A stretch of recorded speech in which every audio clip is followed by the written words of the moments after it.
Hello बच्चों, तो कैसे हैं आप सब लोग। यार मैं उम्मीद करता हूँ आप बहुत ही ज़्यादा बेहतरीन होंगे और जो आपकी पढ़ाई है वो भी सुपर से ऊपर लेवल की चल रही होगी। एक और शानदार लेक्चर में मैं आपका स्वागत करता हूँ।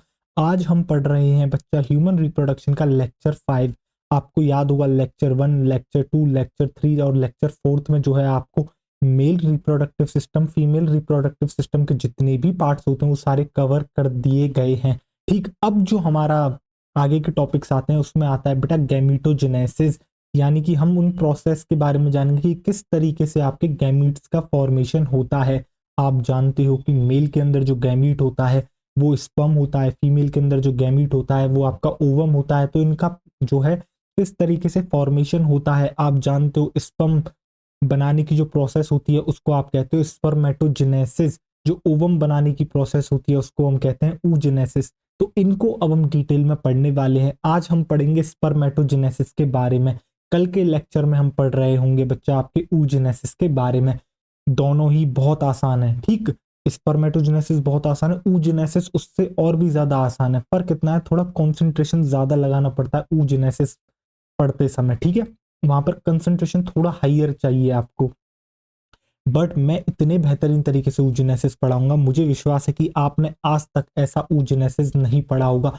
आपको अच्छे से पता लगेगा यार कि कौन से फॉलिकल के अंदर कौन सा ऊसाइट है, कब किसका डिवीजन स्टार्ट हुआ, कब उसका डिवीजन अरेस्ट हुआ, क्या हुआ, सारी कहानी कैसे एम्ब्रियोनिक लाइफ में क्या होता है, बर्थ के बाद प्यूबर्टी, बर्थ से लेकर प्यूबर्टी के बीच में क्या होता है, प्यूबर्टी के बाद क्या होता है, सारा कुछ मैं आपको बता रहा हूँ। ऊजेनेसिस बहुत आसान है। फर्क इतना है कि बच्चा oogenesis के अंदर थोड़े कंसेप्ट ज्यादा होते हैं। ठीक है, थोड़ी सी चीजें जो है एक साथ कई सारी चल रही होती हैं तो थोड़ा सा बच्चा जो है कंफ्यूज कर जाता है। जबकि स्पर्मेटोजेनेसिस उसके कंपैरिजन में आसान है, क्योंकि स्पर्मेटोजेनेसिस जो है प्यूबर्टी के बाद स्टार्ट होती है, जबकि oogenesis एम्ब्रियोनिक लाइफ से ही स्टार्ट हो जाती है। बर्थ होती है, फिर भी चल रही है, उसके बाद जो है बच्चा आपकी कैसी होती है, रुक जाती है, कुछ जगह पर अरेस्ट हो जाती है। सारी बातें करेंगे कल के लेक्चर में oogenesis के। ठीक है, बहुत मजा आएगा बेटा oogenesis वाले लेक्चर में आपको। आज हम बात करेंगे स्पर्मेटोजेनेसिस के बारे में। इजी जो है टॉपिक होता है, इतना कुछ हार्ड है नहीं। ठीक, और अगर किसी भी बच्चे को जो है आज की पीडीएफ चाहिए हमारी, तो वो उसे मिलेगी हमारे बच्चा टेलीग्राम चैनल पर। क्यूआर कोड आपको दिख रहा है टेलीग्राम चैनल का, इसको स्कैन करके भी आप ज्वाइन कर सकते हो। नहीं तो आपको जो है हमारे यूट्यूब चैनल के डिस्क्रिप्शन बॉक्स में टेलीग्राम चैनल की लिंक मिल जाएगी, उस पर भी आप क्लिक करके जो है हमारे टेलीग्राम चैनल पर पहुंच जाओगे और वहां से इस पीडीएफ को डाउनलोड कर लोगे। और अगर आप जो है बिल्कुल भी आलसी नहीं और सुपर एक्टिव हो, तो आप क्या करोगे, आप जो है मेरे साथ ही नोट्स बनाते हुए चलोगे, क्योंकि मैं पढ़ाने के बाद नोट्स बनाने का आपको टाइम देता हूँ। ठीक है, तो जो है अब हम आज का लेक्चर जो है बच्चा शुरू करते हैं। अब हम सबसे पहले डालेंगे बेटा गैमीटोजेनेसिस। जो आप सबसे पहली हेडिंग यहाँ पर डालोगे वो डालोगे गैमीटोजेनेसिस। गैमीटोजेनेसिस आपकी हेडिंग होगी बच्चा क्या, गैमीटोजेनेसिस। अब देखो, मैं जैसा हमेशा कहता हूं आपसे कि भैया जब भी आप बायोलॉजी में कोई भी टर्म पढ़ते हो तो बायोलॉजी चीख चीख के बता रही है कि उसका मतलब क्या है। देखो यहाँ पर ये दो शब्दों से मिलके बना है, एक है गैमीट, दूसरा है जेनेसिस। गैमीट का मतलब तो गैमीट होता है, जेनेसिस का मतलब होता है फॉर्मेशन, यानी कि formation of gametes is called gametogenesis. जी हाँ, the process of formation of gametes is called gametogenesis. ये तो हो गई जर्नलाइज्ड टर्म। बट मेल के अंदर मेल गैमीट के लिए अलग टर्म होती है, फीमेल गैमीट के लिए अलग टर्म होती है।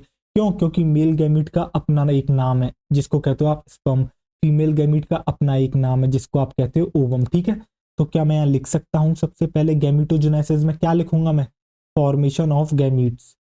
गैमीटोजेनेसिस में मैं लिखूंगा बच्चा formation of gametes. The process of formation of gametes is called gametogenesis. बेहतरीन। अब आपको अच्छे से पता है, क्या पता है भैया, एक होता है मेल, एक होता है फीमेल। मेल के लिए क्या यही साइन होता है? बिल्कुल। तो मेल में एक ऑर्गन होता है जिसको कहते हो प्राइमरी सेक्स ऑर्गन। ना क्या कहते हो उसको, नाम है उसका टेस्टिस, नाम है उसका बेटा टेस्टिस। तो टेस्टिस क्या करता है, ये टेस्टिस प्रोड्यूस करता है। क्या प्रोड्यूस करता है? ये टेस्टिस प्रोड्यूस करते हैं बच्चा मेल गैमीट। कैसे होते हैं आज के लेक्चर में पता लग जाएगा। जिसको आप कहते हो बच्चा क्या, जिसको आप कहते हो स्पर्म, जिसको आप कहते हो स्पर्म, जिसको आप कहते हो बच्चा स्पर्म।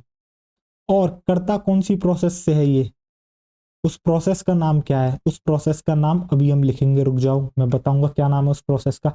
ऐसे ही क्या होता है बच्चा, फीमेल होती है, ठीक है, फीमेल में होता है एक प्राइमरी सेक्स ऑर्गन जिसको कहते हो आप ओवेरीज, जिनको कहते हो बच्चा आप ओवेरीज। ये ओवेरीज क्या करती हैं, ये ओवेरीज भी आपके प्रोड्यूस करती हैं किसको, फीमेल गैमीट को प्रोड्यूस करती हैं बच्चा, किसको, आपके फीमेल गैमीट को। और नाम क्या है उस फीमेल गैमीट का, फीमेल गैमीट का नाम है ओवम या फिर एग, ओवम या फिर एग। और जिस प्रोसेस से करते हैं उसका नाम क्या है, अब हम लिखते हैं दोनों के नेम्स। तो भैया जो आपकी टेस्टिस प्रोड्यूस कर रही हैं स्पर्म को, उस प्रोसेस को आप कहते हो स्पर्मेटोजेनेसिस, स्पर्मेटोजेनेसिस। क्या कहते हो बच्चा, प्रोसेस को कहते हो स्पर्मेटोजेनेसिस, स्पर्मेटोजेनेसिस, बेहतरीन। और जो जिस प्रोसेस से जो है आपका ओवम प्रोड्यूस करती है बेटा ओवेरीज, उस प्रोसेस को आप कहते हो oogenesis। क्या कहते हो उस प्रोसेस को, उस प्रोसेस को आप कहते हो oogenesis, उस प्रोसेस को आप कहते हो बेटा oogenesis। अब जरा ध्यान से देखो, नाम से ही पता लग रहा है स्पर्मेटोजेनेसिस।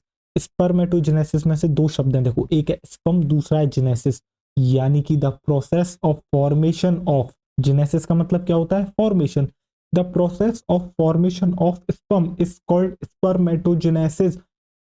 दूसरी टर्म है आपकी oogenesis, एक शब्द है ऊ, दूसरा है जेनेसिस। ऊ शब्द यूज हुआ बच्चा किसके लिए, ओवम के लिए, जेनेसिस मतलब फॉर्मेशन, यानी कि the process of formation of ovum is called oogenesis। बताओ क्या बिल्कुल बेहतरीन तरीके से समझ में आ रहा है, हाँ सर आ रहा है। अब जो है नंबर वन प्रोसेस आप यहाँ पर डालोगे, जो नंबर वन आपकी प्रोसेस है बच्चा वो आती है स्पर्मेटोजेनेसिस, वो है स्पर्मेटोजेनेसिस। तो आप हेडिंग डालोगे स्पर्मेटोजेनेसिस। अब हेडिंग होगी बच्चा आपकी स्पर्मेटोजेनेसिस, स्पर्मेटोजेनेसिस।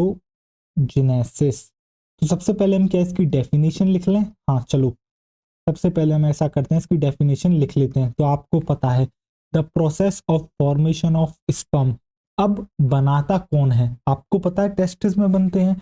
अब याद करो टेस्टिस के अंदर क्या सेमनीफेरस ट्यूब्यूल थे, हाँ सर थे। याद करो हाईली कॉइल्ड स्ट्रक्चर जो कि टेस्टिकुलर लोब्यूल्स के अंदर प्रेजेंट थे, क्या कहते थे हम उसको, टेस्ट, उसको हम कहते थे आपके सेमनीफेरस ट्यूब्यूल। तो सेमनीफेरस ट्यूब्यूल के अंदर दो तरह की सेल मिलती थी, एक होती थी सर्टोली सेल, दूसरी होती थी आपकी मेल जर्म सेल। क्या होती थी, मेल जर्म सेल। और मैंने आपको कहा था दो तरह की सेल होती हैं बॉडी में, सोमेटिक सेल और जर्म सेल। सोमेटिक सेल जो नॉर्मल सेल्स होती हैं, ठीक है। जर्म सेल कौन सी सेल, वो ऐसी सेल जो गैमीट्स बनाती है उनको कहते हैं बच्चा आपकी क्या, जर्म सेल।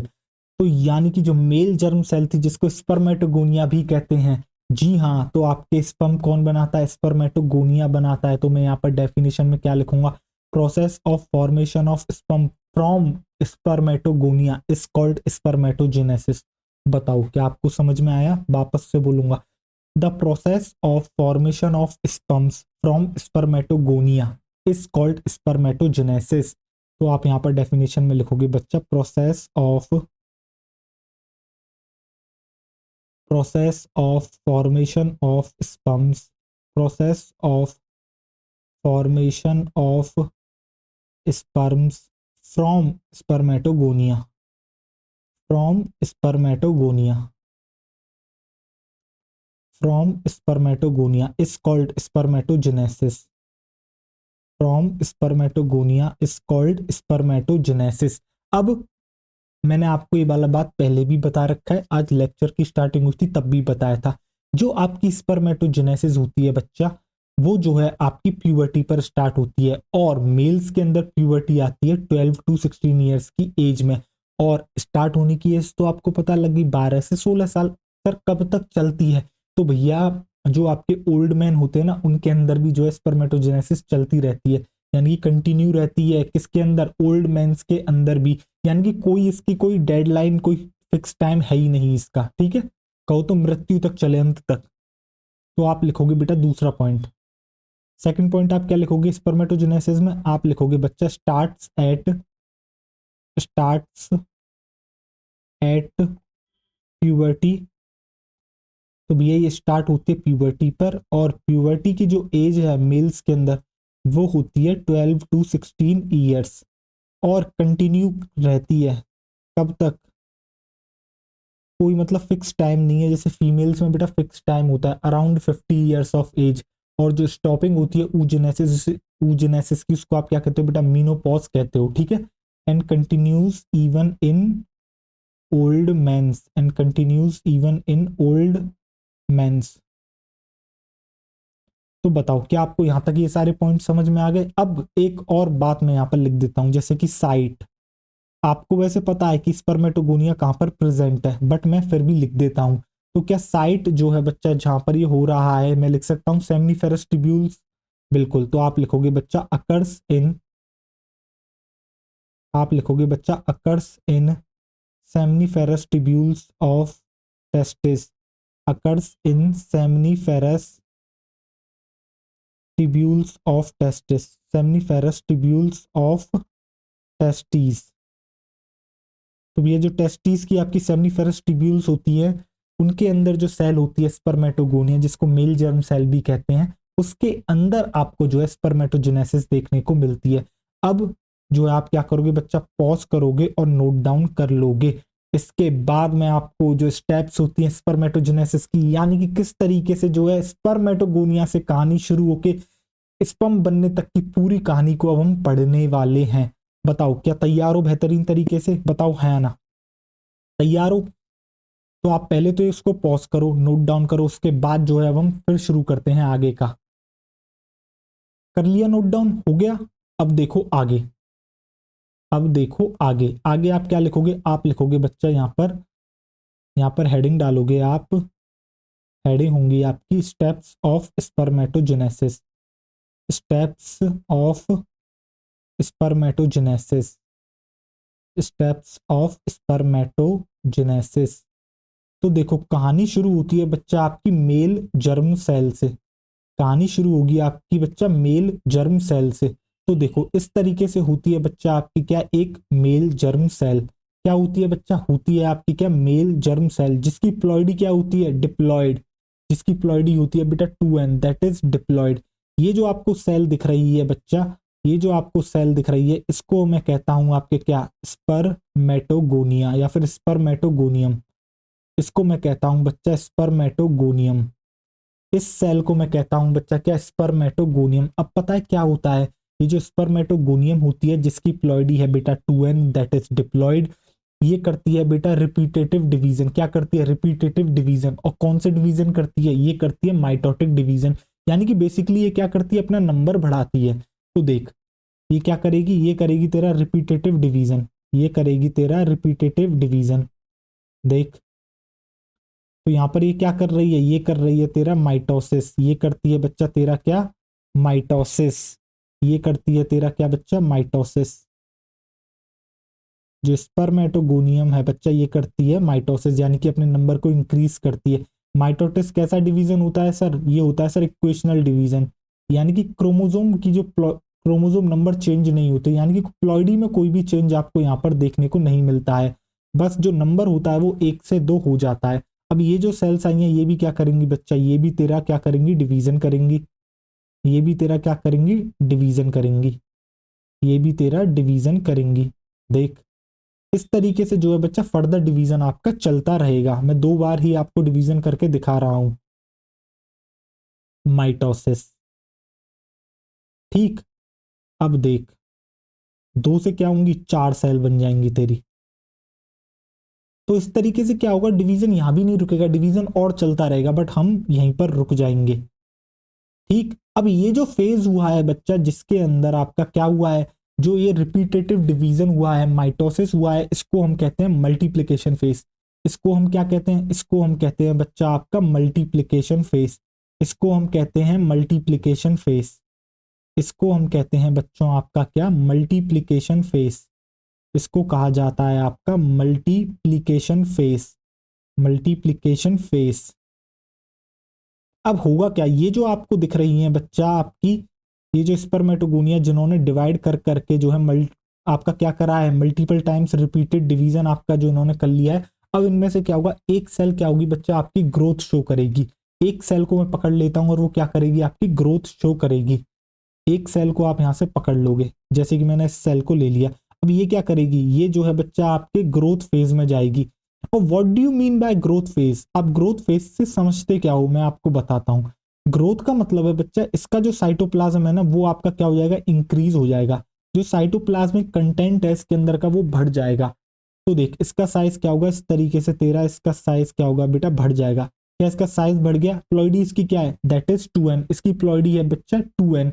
अब इस समय पर जब मैं इसके क्या देखता हूं बच्चा, 2n, यानी कि इसका मतलब क्या क्या है, इसके अंदर 46 क्रोमोसोम है। हाँ सर, और 46 में आपको पता है इसका जो डिवीजन होता है वो कुछ इस तरीके से होता है, 44 प्लस एक्स वाई। बताओ है ना, पहले इतना बताओ मुझे कि आपको ये डिवीजन पता है बच्चा, जो एक्स वाई है उसी से तो डिफाइन हुआ ये मेल है या फिर फीमेल, एक्स वाई मेल है, ठीक है। यानी कि मैं लिख सकता हूँ बेटा 2n, यानी 46 क्रोमोसोम है, यानी कि मैं क्या लिख सकता हूँ यहाँ पर, मैं यहाँ पर लिख सकता हूँ 44 प्लस, मैं यहाँ पर प्लॉइडी में क्या लिख सकता हूँ, मैं लिख सकता हूँ बेटा तेरा 44 plus X Y, 44 plus X Y. अब ये जो एक सेल थी बच्चा जिसने क्या करा, साइटोप्लाज्मिक कंटेंट अपना इंक्रीज करा, ग्रोथ फेज में गई, ये जो सेल आपकी ग्रो करके बड़ी हो जाती है इसको आप कहते हो प्राइमरी स्पर्मेटोसाइट। इसको आप कहते हो बच्चा क्या, प्राइमरी स्पर्मेटोसाइट। इसको आप कहते हो बच्चा प्राइमरी स्पर्मेटोसाइट। इसको आप कहते हो बच्चा प्राइमरी स्पर्मेटोसाइट। बताओ क्या आपको समझ में आया प्राइमरी स्पर्मेटोसाइट कैसे बनी, आया ना, मुझे इतना बताओ, क्या यहां तक की कहानी आपको समझ में आई। शुरुआत होती है स्पर्मेटोगोनियम में। स्पर्मेटोगोनियम क्या करती है बेटा, वो है आपकी मेल जर्म सेल जिसकी प्लॉइडी है डिप्लॉइड 2n है, यानी उसके पास भी 46 क्रोमोसोम है। 46 को आप ऐसे बता सकते हो 44 प्लस एक्स वाई, ठीक है, इससे पता लग गया आपको मेल है ये। माइटोसिस करती है, 2 सेल बनाई, फर्दर माइटोसिस करती है, 2 से 4 बनी, फर्दर और ऐसे माइटोसिस चलता रहेगा। फिर एक सेल क्या करेगी, डिसाइड करेगी कि यार मुझे अपना साइटोप्लाज्मिक कंटेंट इंक्रीज करना है, यानी कि ग्रोथ करनी है, वो चले जाएगी ग्रोथ फेज के अंदर। जो ग्रोथ फेज जब उसका खत्म हो जाएगा उसके बाद वो जो सेल होगी बेटा वही कहलाएगी प्राइमरी स्पर्मेटोसाइट। बता हाँ या ना, क्या तुझे प्राइमरी स्पर्मेटोसाइट तक की कहानी समझ में आ गई, हाँ या ना मुझे इतना बता। अब प्राइमरी स्पर्मेटोसाइट की कहानी तुझे समझ में आ गई, अभी नोट मत करना, बाद में कर लेना आराम से। अब होगा क्या, देख कहानी यहां से वापस से शुरू करता हूं तेरी, ये देख वही बड़ी सेल 2n, प्लॉइडी में यहां पर लिख सकता हूं बेटा प्राइमरी स्पर्मेटोसाइट को क्या ऐसे भी लिखते हैं 1 डिग्री, 1 डिग्री का मतलब भी बेटा प्राइमरी होता है, ठीक है, यस सर। ये है आपकी प्राइमरी स्पर्मेटोसाइट और 44 प्लस एक्स वाई, ठीक है, ये इसके मैंने क्रोमोजोम लिख दिए, दैट इज 46 क्रोमोजोम। अब देखो अब आगे होगा क्या, अब ये जो आपको दिख रही है बच्चा, ये जो प्राइमरी स्पर्मेटोसाइट है ये अब एंटर करती है किसके अंदर, मियोसिस के अंदर। और हर बच्चा जानता है कि भैया मियोसिस जो है, पहले मियोसिस 1 होता है, यानी कि एक सेल से 2 सेल बनती है, देन उन 2 सेल से जो है आगे की 4 सेल्स आपकी बनती हैं जो कि मियोसिस 2 में बनती हैं। यानी कि मियोसिस सीधे एक स्टेप में नहीं होता, जिस तरीके से माइटोसिस शुरू होकर एक स्टेप में खत्म हो जाता है, माइटोसिस में एक सेल से 2 सेल बनती है, ठीक है, बट मियोसिस में ऐसा नहीं होता। मियोसिस में पहले मियोसिस 1 होगा, देन मियोसिस 2 होगा, यानी कि एक से सीधे 4 सेल बनती हैं। तो यहां पर होता है बेटा मियोसिस 1, यहां पर क्या होगा, यहां पर होगा आपका मियोसिस 1, यहां पर होगा आपका मियोसिस 1, यहां पर होगा बच्चा तेरा क्या, मियोसिस 1, यहां पर होता है तेरा बच्चा क्या, मियोसिस 1। और एक बात बता, मियोसिस 1 तेरा कैसा डिवीजन है, इक्वेशनल डिवीजन है, रिडक्शनल डिवीजन है। सर रिडक्शनल डिवीजन है, ये क्या करता है, क्रोमोसोम नंबर को हाफ कर देता है। मियोसिस 1 क्रोमोसोम नंबर को क्या कर देता है बेटा, हाफ कर देता है, क्रोमोसोम नंबर को हाफ कर देता है। क्या होता है मियोसिस 1 में, sir segregation of homologous chromosome, हाँ याद आ रहा है नहीं आ रहा, सेग्रीगेशन ऑफ होमोलोगस क्रोमोसोम। तो मियोसिस 1 कैसा है आपका, रिडक्शनल डिवीजन है, दैट मीन्स जो यहां पर अब आएगा बच्चा आपकी सेल, दैट इज एन, और यहां पर क्या होगी बेटा, ये भी होगी आपकी एन।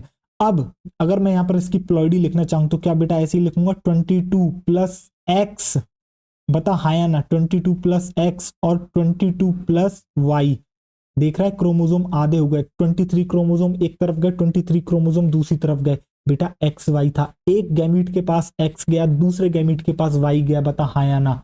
देख रहा है इक्वल डिवीजन हो रहा है, 22 प्लस एक्स एक तरफ गए, 22 प्लस वाई दूसरे गैमीट में चला गया। हाँ सर, अभी वैसे इसको गैमीट नहीं कहेंगे हम, इसका जो नाम होता है बच्चा वो होता है आपका सेकेंडरी स्पर्मेटोसाइट, इसको कहते हैं बच्चा आपका सेकेंडरी स्पर्मेटोसाइट। और सेकेंडरी के लिए बेटा 2 डिग्री भी लिखते हैं, 2 डिग्री का मतलब भी सेकेंडरी होता है, बट मैं लिख देता हूं, चलो यहाँ कोई बात नहीं। तो ये है आपकी क्या बच्चा, सेकेंडरी स्पर्मेटोसाइट।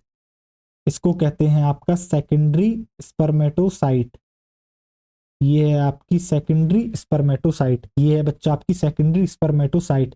और रिडक्शनल, ये जो मियोसिस वन आपको दिख रहा है बच्चा, ये जो मियोसिस वन यहाँ पर हुआ है, इसको हम क्या कहते हैं, इक्वेशनल डिवीजन या रिडक्शनल डिवीजन? सर हमें यहाँ पर क्लियरली दिख रहा है क्रोमोसोम नंबर हाफ हो गए, तो इसको आप कहते हो रिडक्शनल डिवीजन। इसको आप कहते हो रिडक्शनल डिवीजन। अब आगे क्या होगा जरा ध्यान से सुनना। अब ये जो आपको दिख रहा है, ये फर्दर जो है बच्चा आपकी डिवीजन में जाएगी। ये जो फर्दर बेटा आपकी डिवाइड करेगी, फर्दर डिवीजन में ये जाएगी। देख आगे क्या होगा बेटा, अब होगा मियोसिस टू। अब भाई मियोसिस वन तो हो गया, अब होगा मियोसिस टू। तो मैं क्या यहाँ पे लिख सकता हूँ मियोसिस टू? बिल्कुल, जो दोनों आपको सेकेंडरी स्पर्मेटोसाइट दिख रही है, इनके अंदर होगा बच्चा क्या, अब मियोसिस टू। अब होगा मियोसिस टू। और मियोसिस टू कैसा डिवीजन है सर? मियोसिस टू आपका इक्वेशनल डिवीजन है, यानी कि मियोसिस टू जिस सेल में होता है बच्चा, क्या हो रहा है वहां पर जो है आपका क्रोमोसोम नंबर चेंज नहीं होगा, यानी कि 22+X ही रहेगा, 22+Y ही रहेगा। तो मियोसिस टू कैसा डिवीजन है आपका? मियोसिस टू आपका इक्वेशनल डिवीजन है। Meiosis two is a equational division. तो मैं यहाँ लिख दूं यहाँ पर इक्वेशनल डिवीजन? बिल्कुल सर, लिख सकते हो आप यहाँ पर इक्वेशनल डिवीजन। बेटा जिसने जो cell cycle and cell division अच्छे से पढ़ रखा होता है ना, जिसने, देखो 2 चैप्टर बड़े मेन है बायोलॉजी के लिए, cell the unit of life, जिसमें सारी सेल ऑर्गेनेलिस का पता लग जाता है आपको, ठीक है। दूसरा सेल साइकिल एंड डिवीजन, बहुत आसान हो जाती है जिंदगी अगर ये 2 चैप्टर आते हैं बायोलॉजी वाले को, ठीक है। बाकी एक क्लासिफिकेशन वाले जो शुरुआती चैप्टर हैं वो आ जाएं, फिर तो बेटा पूरी बायोलॉजी बहुत आसान है, ठीक है। अब देख मियोसिस टू होगा, क्या प्लॉइडी चेंज होती है? नहीं होती सर, प्लॉइडी चेंज नहीं होती, यानी कि ये भी एन, ये भी एन, ये भी एन और ये भी एन। अब यहां पर क्या होगा कि यहां पर चेंज होगा कॉम्बिनेशन? नहीं सर, 22+X ही रहेगा। क्यों? क्योंकि इक्वेशनल डिवीजन है भैया, 1 से 2, बिल्कुल माइटोसिस की तरह होता है मियोसिस सेकंड। और ये होगा आपका 22+Y, 22+Y, 22+Y। बिल्कुल सर, बेहतरीन। सर कहते क्या है इस स्टेज को? तो बेटा ये जो आपको दिख रही है इसको कहते हैं स्पर्मेटेड। इसको कहते हैं बच्चा तेरा स्पर्मेटेड। इसको कहते हैं बच्चा तेरा स्पर्मेटेड। इसको कहते हैं तेरा स्पर्मेटेड, यानी कि सेकेंडरी स्पर्मेटोसाइट में जब मियोसिस टू होता है तो उससे बनते हैं स्पर्मेटेड, उससे बनते हैं स्पर्मेटेड। और मियोसिस टू होता है इक्वेशनल डिवीजन, यानी कि जो आपकी प्लॉइडी और जो क्रोमोसोम नंबर आपके रहे होंगे किसके, सेकेंडरी स्पर्मेटोसाइट के, वही आपके स्पर्मेटेड के रहेंगे। अब ये जो स्पर्मेटेड होता है ना बच्चा, ये एक्चुअली में होता है इमेच्योर स्पर्म। अब इसका होगा मैच्यूरेशन, अब इसका होगा बेटा मैच्यूरेशन। अब इसका होगा क्या बच्चा? मैच्यूरेशन। इसका होगा मैच्यूरेशन। ये जो 4 स्पर्मेटिड्स आए हैं इनका होगा मैच्यूरेशन। और जो मैच्यूरेशन की बेटा स्टेप होती है उसको आप कहते हो क्या? उसको आप कहते हो स्पर्मियोजेनेसिस। क्या कहते हो उसको? उसको आप कहते हो बेटा स्पर्मियोजेनेसिस। तो यहां पर क्या होगा? यहां पर होगी स्पर्मियोजेनेसिस। यहां पर होती है बेटा एक प्रोसेस जिसको कहते हैं स्पर्मियोजेनेसिस। क्या होता है स्पर्मियोजेनेसिस में? स्पर्मियोजेनेसिस में कुछ नहीं होता बच्चा, स्पर्मियोजेनेसिस में होता है आपके स्पर्मेटिड जो है स्पर्म बन जाते हैं। स्पर्मेटिड क्या बन जाते हैं? आपके स्पर्म बन जाते हैं। स्पर्मेटिड आपके बन जाते हैं बच्चा स्पर्म। देखो कुछ इस तरीके से ही तो दिखता है आपको एक स्पर्म। हाँ सर, कुछ इस तरीके से दिखता है। अभी मैच्योर स्ट्रक्चर की हम बात करेंगे स्पर्म की, टेंशन नहीं लेनी है। देख स्पर्म कुछ इस तरीके से दिखता है, टेल दिखने लगती है, ठीक है। अब ये जो बनता है बच्चा इसको आप कहते हो स्पर्म या फिर स्पर्मेटोजोआ। इसको आप कहते हो बच्चा स्पर्म स्लैश स्पर्मेटोजोआ, दोनों एक ही बात है। स्पर्म स्लैश स्पर्मेटोजोआ, क्या कहते हो आप इसको? स्पर्म स्लैश स्पर्मेटोजोआ आप इसको कहते हो बच्चा। बाकी स्ट्रक्चर्स पे भी इस तरीके से क्लाउड बना दें, हाँ, जिससे कि आपको नेम दिखने में इजी हो जाए। ये देखो, ये टेंशन नहीं लेनी, अभी पूरा बताऊंगा वापस से, ठीक है। टेंशन बिल्कुल नहीं लेनी है, पूरा बताया जाएगा। आजा देख, तो ये बन गया तेरा बच्चा क्या, स्पर्म। अब इनके अंदर क्या होगा बेटा? 22+X, तो ये भी 22+X होगा, ठीक। हाँ सर,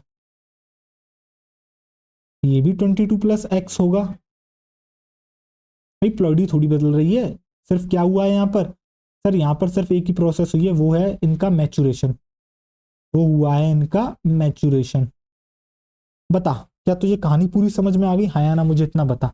अब मैं शुरू से कहानी शुरू करूं, देख अब मैं हट रहा हूं, अब तू स्लाइड्स पर फोकस करियो। देख कहानी शुरू होती है बच्चा आपकी किससे, कहानी शुरू होती है बेटा तेरी स्पर्मेटोगोनिया से, जो कि होती है मेल जर्म सेल। कैसी होती है, डिप्लॉयड होती है। तो ये क्या करती है, रिपीटेटिव डिवीजन करती है। कौन से डिवीजन करती है, माइटोसिस करती है। माइटोसिस की विशेषता क्या है, ये इक्वेशनल डिवीजन होता है, यानी कि क्रोमोसोम नंबर चेंज नहीं होता, जैसा खुद होता है सेल वैसे ही अपने आइडेंटिकल दो सेल्स को बना देता है, क्या, माइटोसिस। तो अब ये क्या करती है, रिपीटेटिव डिवीजन करती है, ठीक है। इसी को आप कहते हो मल्टीपल फेज, मल्टीप्लिकेशन फेज। अब इसके बाद क्या होता है, एक सेल डिसाइड करती है कि मुझे अपना जो साइटोप्लाज्मिक कंटेंट है वो करना है इंक्रीज, यानी कि वो चले जाती है ग्रोथ फेज के अंदर। फिर वही सेल जब ग्रोथ कर लेती है तो वो कहलाती है प्राइमरी स्पर्मेटोसाइट। क्या इसकी प्लॉइडी में कोई चेंज आएगा, नहीं सर, प्लॉइडी वही रहेगी डिप्लॉइड, यानी कि 46 क्रोमोसोम है, जिसको आप लिख सकते हो 44+XY। जो जो एक्स वाई है बच्चा, वो क्या है, वो है आपके सेक्स क्रोमोसोम, क्योंकि वो डिसाइड करते हैं कि सेक्स क्या होगा इस सेल का आगे चल के, मेल होगा या फीमेल होगा। तो एक्स वाई का मतलब होता है मेल, एक्स एक्स का मतलब होता है फीमेल। अब प्राइमरी स्पर्मेटोसाइट आ गई। अब प्राइमरी स्पर्मेटोसाइट में क्या होता है बच्चा, यहाँ पर होता है इसका मियोसिस 1। अब ये एंटर करती है बेटा मियोसिस में, और मियोसिस होता है दो स्टेजेस में, एक होती है मियोसिस 1, एक होती है मियोसिस 2। मियोसिस 1 एक ऐसा डिवीजन होता है जिसके अंदर क्रोमोसोम नंबर हो जाता है हाफ, क्योंकि यहाँ पर सेग्रीगेशन होता है किसका, होमोलोगस क्रोमोसोम्स का। बिल्कुल आपने बेहतरीन तरीके से cell cycle and cell division पढ़ा होगा, वहां पर आपको अच्छे से आता होगा, मैंने भी पढ़ाया है और मुझसे पढ़ा है, तो बच्चा फिर तो आप गलती कर ही नहीं सकते, ठीक है। तो अब जो प्राइमरी स्पर्मेटोसाइट है वो मियोसिस में एंटर करेगी, यानी कि मियोसिस 1 होगा। मियोसिस 1 होता है रिडक्शनल डिवीजन। तो यहाँ पर क्या होगा, जो प्लॉइडी आपकी डिप्लॉयड है उससे बनेंगी बच्चा आपकी प्राइमरी स्पर्मेटोसाइट से बनेंगी आगे चल के दो और सेल, जिसको आप कहोगे सेकेंडरी स्पर्मेटोसाइट। उनकी जो प्लॉइडी होगी वो होगी हैप्लॉइड, दैट इज एन, और उनके अंदर जो बेटा क्रोमोसोम जाएंगे वो इस तरीके से जाएंगे 22+X 22+Y, यानी कि दो सेक्स क्रोमोसोम थे, एक था एक्स एक था वाई। अब एक सेल से दो सेल बन रही है, तो बेटा एक एक्स, एक जो आपका सेक्स क्रोमोसोम है एक्स वो एक सेल के पास चले गया, दूसरा सेक्स क्रोमोसोम जो वाई है वो दूसरे के पास चला गया। इस तरीके से एक सेकेंडरी स्पर्मेटोसाइट में आपको 22+X का कॉम्बिनेशन दिखता है, तो दूसरे स्पर्मेटोसाइट में 22+Y का कॉम्बिनेशन दिखता है। बिल्कुल आपको समझ में आ गया।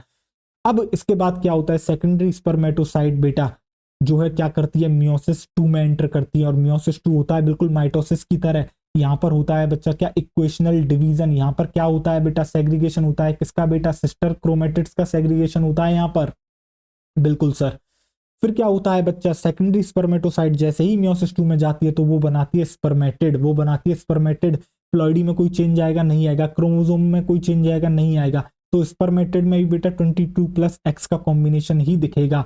और सेकंड जो दूसरी वाली सेकेंडरी स्पर्मेटोसाइट थी जिसके अंदर क्या था, क्रोमोसोम का कॉम्बिनेशन 22+Y, तो स्पर्मेटिड जो उस सेल से बनेंगे आपके किससे, सेकेंडरी स्पर्मेटोसाइट से, तो उनके अंदर भी 22+Y का कॉम्बिनेशन रहेगा। अब जो स्पर्मेटिड होता है वो इमेच्योर होता है, तो इसको मैचुरेशन के अंदर जाना पड़ता है, यानी कि मैच्योर स्पर्म बनाने के लिए, स्पर्म बनाने के लिए, स्पर्मेटोजोआ जिसको आप कहते हो, उसके लिए एक प्रोसेस में जाते हैं जिसको आप कहते हो बेटा स्पर्मियोजेनेसिस। क्या कहते हो, स्पर्मियोजेनेसिस। तो इस दौरान कोई भी क्या चेंज होगा, नहीं, कोई भी चेंज आपका नहीं होता है प्लॉइडी के अंदर। अब देखो, अब आपको जो है आपने अक्सर सुना होगा, जो हमारी सोसाइटी है वो क्या करती है कि अगर किसी फीमेल के जो है बच्चा, अगर वो जो है किसी जो बच्चा जो उससे जन्म ले रहा है अगर वो मेल नहीं होता, वो फीमेल होती है, तो उस जो फीमेल जिससे उसने जन्म लिया है बच्चा, उसको जो है क्या कहते हैं, लोग कहते हैं गालियां देते हैं। मतलब आपको पता है समाज में कैसी चीजें होती हैं, जबकि फीमेल डिसाइड करती नहीं है मेल या फिर फीमेल कौन बनेगा, बेटा मेल डिसाइड करेगा। फीमेल के पास तो एक्स एक्स है,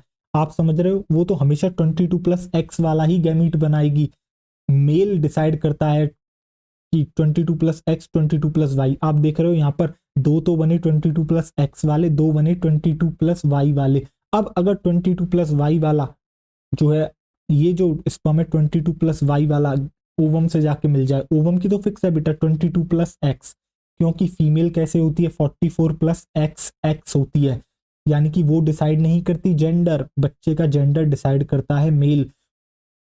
समझ रहे हो, कौन डिसाइड करता है, मेल। तो देखो 50-50% चांसेस हैं, 50% चांसेस है कि 22+x जाके मिल जाए, 50% चांस है 22+y जाके मिल जाए। तो बेटा सारा का सारा जो है नेचर बेस्ड है, चांस बेस्ड प्रोसेस है, ठीक है।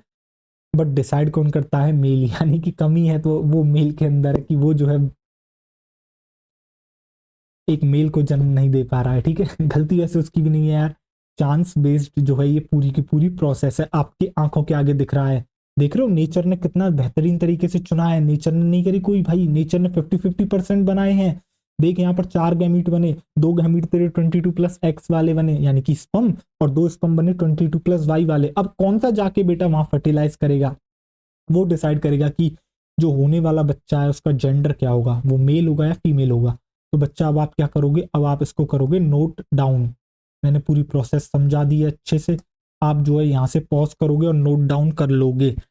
फिर कुछ बातें मुझे मल्टीप्लिकेशन फेज, ग्रोथ फेज जो मैंने यहाँ पर लिखा है इसको थोड़ी सी थ्योरी बेस में भी लिख देते हैं, ठीक है, कोई समस्या की बात नहीं है, लिख सकते हैं, इतना तो हम कर ही सकते हैं। कर लिया आपने नोट? पॉज करके नोट कर लो, हो गया। अब आप इसको पॉज करके नोट कर लो। कर लिया नोट डाउन? पॉज करो और नोट कर लो। कर लिया आपने? अब देखो आगे, अब हम बात करते हैं बच्चा आपकी आगे। यहां पर आप डालोगे heading multiplication phase. Multiplication phase थोड़ी बहुत लिखा देता हूं मैं बच्चा इसके अंदर, जिससे कि आपको याद रहे। वैसे तो प्रोसेस बहुत ही आसान है, और यकीन मानना इससे ज्यादा आसान बना दूंगा किसको? ऊजेनेसिस को। इससे ज्यादा आसान बना दूंगा ऊजेनेसिस को। आपको बहुत समस्या आती है कि भैया मियोसिस कब हुआ स्टार्ट, कब बंद हो रहा है, क्या हो रहा है, बड़ी कंफ्यूजन रहती है सर, नहीं समझ में आता कौन से फॉलिकल के अंदर कौन सा ऊसाइट है, कौन सी स्टेज में कब अरेस्ट हुआ, उस समय कौन सा फॉलिकल था, उसके अंदर कौन सा जो है ऊसाइट था, वो नहीं पता हमें। आते हैं ना ऐसे क्वेश्चन, जब फंसते हो ना, बिल्कुल सारी टेंशन दूर करूंगा तुम्हारी। देखो, तो यहाँ पर होता क्या है, क्या यहाँ पर बेटा मल्टीप्लिकेशन फेज में जो है आपकी स्पर्मेटोगोनिया क्या करती है? डिवाइड करती है। तो स्पर्मेटोगोनिया कैसी सेल है आपकी? डिप्लॉयड है। कैसी सेल है आपकी? डिप्लॉयड सेल है। स्पर्मेटोगोनिया है आपकी डिप्लॉयड सेल। और ये स्पर्मेटोगोनिया कहाँ प्रेजेंट है बेटा? क्या मैं लिख सकता हूँ जो आपकी इनर वॉल होती है, जो आपकी सेमनीफेरस ट्यूब्यूल की बेटा इनर वॉल होती है, क्या वहीं पर लाइंड है ये स्पर्मेटोगोनिया? हाँ सर। इसके साथ साथ और कौन प्रेजेंट है वहां पर? सर्टोली सेल, ठीक है, बट सर्टोली सेल की यहाँ पर जरूरत नहीं है। तो आप लिखोगे प्रेजेंट ऑन, आप लिखोगे बच्चा present on inner wall of, present on inner wall of seminiferous tubule. तो ये इसकी लोकेशन बताई हमने पहले तो आपको, ठीक है, on seminiferous tubules, on seminiferous tubules, ठीक। अब इसके अलावा क्या यहीं पर जो है रिपीटेटिव डिवीजन होते हैं इसी के अंदर? बिल्कुल। तो आप लिखोगे यहाँ पर डिवाइडेड बाय माइटोसिस। ये क्या करती है? रिपीटेटिव डिवीजन करती है। किसके थ्रू? कौन सी प्रोसेस से होता है? माइटोसिस। तो आप सीधे सीधे यहाँ पर ये भी लिख सकते हो डिवाइडेड बाय माइटोसिस। इससे होता क्या है? इससे कुछ नहीं होता, इसका नंबर इंक्रीज करता है। इसका नंबर क्या करता है बच्चा आपका? इंक्रीज करता है। फिर इसके बाद इनमें से एक सेल, एक जो इस एक मतलब ऐसी कई सारी सेल होती हैं जो डिसाइड करती हैं कि भैया हम तो अपना साइटोप्लाज्मिक कंटेंट इंक्रीज करेंगे, यानी कि ग्रो करेंगे, और ग्रो करते ही वो बन जाते हैं क्या? आपके प्राइमरी स्पर्मेटोसाइट। वो बन जाते हैं बच्चा प्राइमरी स्पर्मेटोसाइट। तो सेकंड फेज कौन सा होता है आपका? होता है growth phase. Second phase is growth phase. Second phase होता है बच्चा आपका ग्रोथ फेज।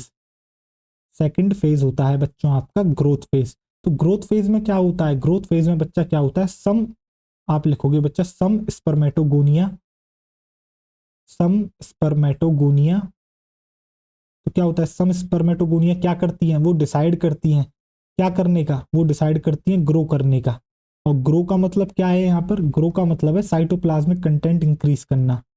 ग्रो का मतलब है बच्चा आपका साइटोप्लाज्मिक कंटेंट इंक्रीज हो जाता है। साइटोप्लाज्मिक कंटेंट इंक्रीज कर लेती हैं, यानी कि क्या हो गया? साइज इंक्रीज हो गया। ग्रोथ का मतलब क्या हो गया? साइज इंक्रीज हो गया। और ग्रोथ करते ही क्या बन जाती है? Growth, grow becomes and becomes और बन जाती है बच्चा आपकी क्या? Primary, and becomes primary spermatocyte, and becomes primary spermatocyte. और बन जाती है बच्चा वो प्राइमरी स्पर्मेटोसाइट। वो बन जाती है आपकी प्राइमरी स्पर्मेटोसाइट। और प्राइमरी स्पर्मेटोसाइट की बच्चा प्लॉइडी क्या है, आप क्या प्लॉइडी लिख सकते हो, यस सर 2n होती है। 2n को आप कैसे लिख सकते हो, 44 plus X Y, 44 plus X Y, 44 plus X Y, बताओ है या ना। क्या समझ में आ गया, मुझे इतना बताओ है या ना। बेहतरीन तरीके से समझ में आ गया बेटा, वही चीजें जो मैंने वहां प्रोसेस में लिखी हैं उसी को बस थोड़ा सा थियोरटिकल करके लिख के आपको दिखा रहा हूं।